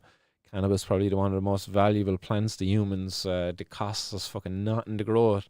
They put a prohibition around it so that they can charge us far more than what it's. And it's not to say that it's not worth what it, you know, it's fair. They're overvaluing it. As valuable as it is, it's not as valuable as what they're currently pricing it. You know what I mean? But yeah, 3 minutes, guys. 3 minutes and counting. Having a bowl with the Brazilians today. We got a 3 hour show. We're doing fucking Joe Rogan Lent 420 news here now. But it's been great crack, honestly. It's been great interaction there with the audience today. Lots of back and forth. Lots been great crack to have yourself in the audience as well. I'm sure Mackie there and a few others enjoyed your presence as well. So it's been good. John Finnegan, you're an asshole. But I love you. What's happening? I see Scantness out there as well. Says that Outlaw, great stuff. We gotta stay united to fight the system. Yep.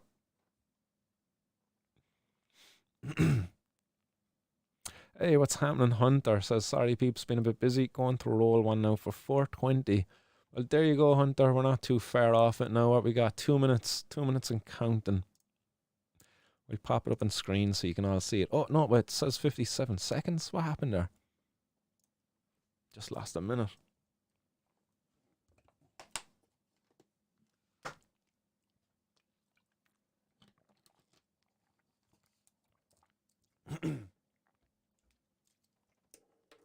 Yeah, see lots of love in the old hot box there, guys. I suppose just hot boxing more than one way. John Phantom says Beef O'Brady's is remodeling. No mozzarella sticks next door to Case Vida for enchiladas then. Is this a place in Florida, yeah? And I'd love a trip to Florida right now. And yeah, 5 seconds to go. But before we count down, surprise mofo says, shout out to theirs. Better call Sal, Frank Buttermer. God bless him. Yes, blaze up to Frankie, the patron saint of scummy bastards.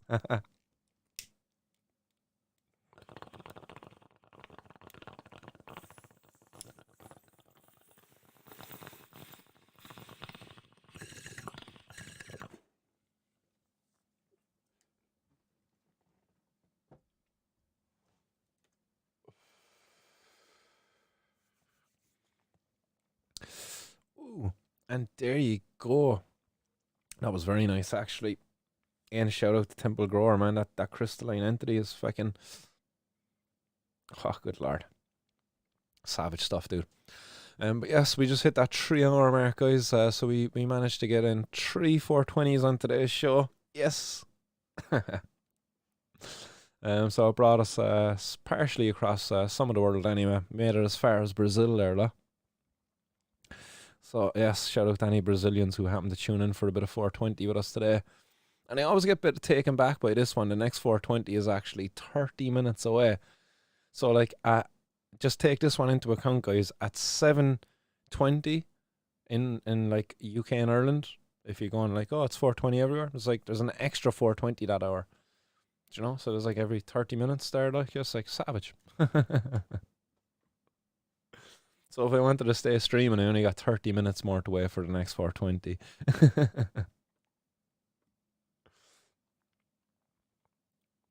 Excuse me. I was saying it there, yes. Unity is power, so is knowledge. Yeah. And John Phantom, yes. Nice one for the comments. Surprise mofos as well. Nice one for the comments. Scatness says, couldn't wait for 20. And John Phantom as well. It's about 2 or 3 football fields from me. And surprise mofos, blaze them on up for Frankie, boy. And good night, God bless, Martin. Keep up the work. I'm out. Nice one, surprise mofo. So guys, so we flick this off. Just to remind you, tomorrow I'll be making a trip up to Dublin to attend the conference there, the update on the Medicinal Cannabis Access Program. I should pop it up on screen there just so you know what I'm actually talking about, the event.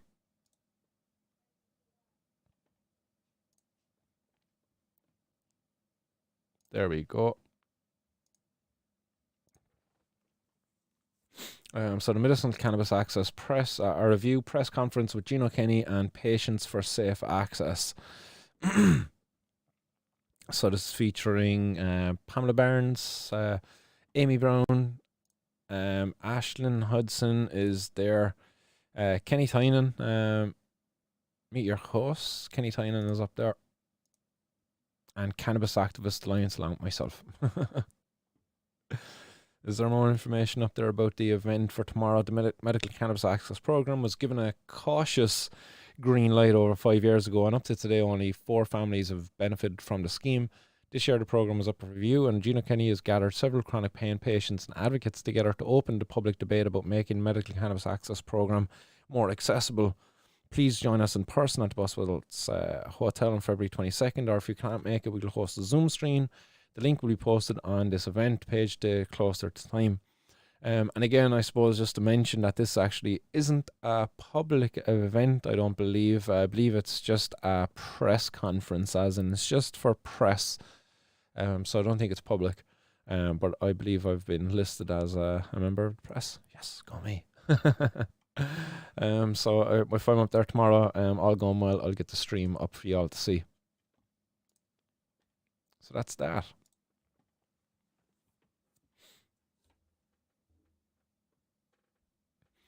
So right, let's start signing off. Anything else added in there in the comments? Surprise my folk, and God bless, Martin. Keep up the good work. Nice one, Paddy J. Is that to do with the uplift thing? How to talk to your TDs? No, it's separate to that. That's to do with the Medical Cannabis Access Program. That's kind of like a people before profit thing. It's to do with the upcoming update on the program, I believe.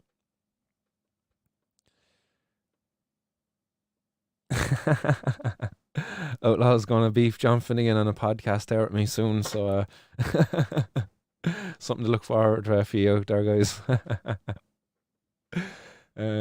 Yes, great to get Outlaw on the beef with John Finnegan. But yeah, no, I'm joking, but keep doing your thing, man. We'll catch you soon. Nice one, Outlaw, man. Have a nice evening and a good week, dude. And John Finnegan as well. Slán John, have a nice evening, man. Same to yourself, and a nice week. As I say, I'll be back streaming there tomorrow anyway, guys, if once we get up there, all going well. On Wednesday then, I will see what the crack is. I think Alexis might want to go do something that day. But we'll see what happens. But until then, guys, stay blessed, keep her lit, much love, and peace.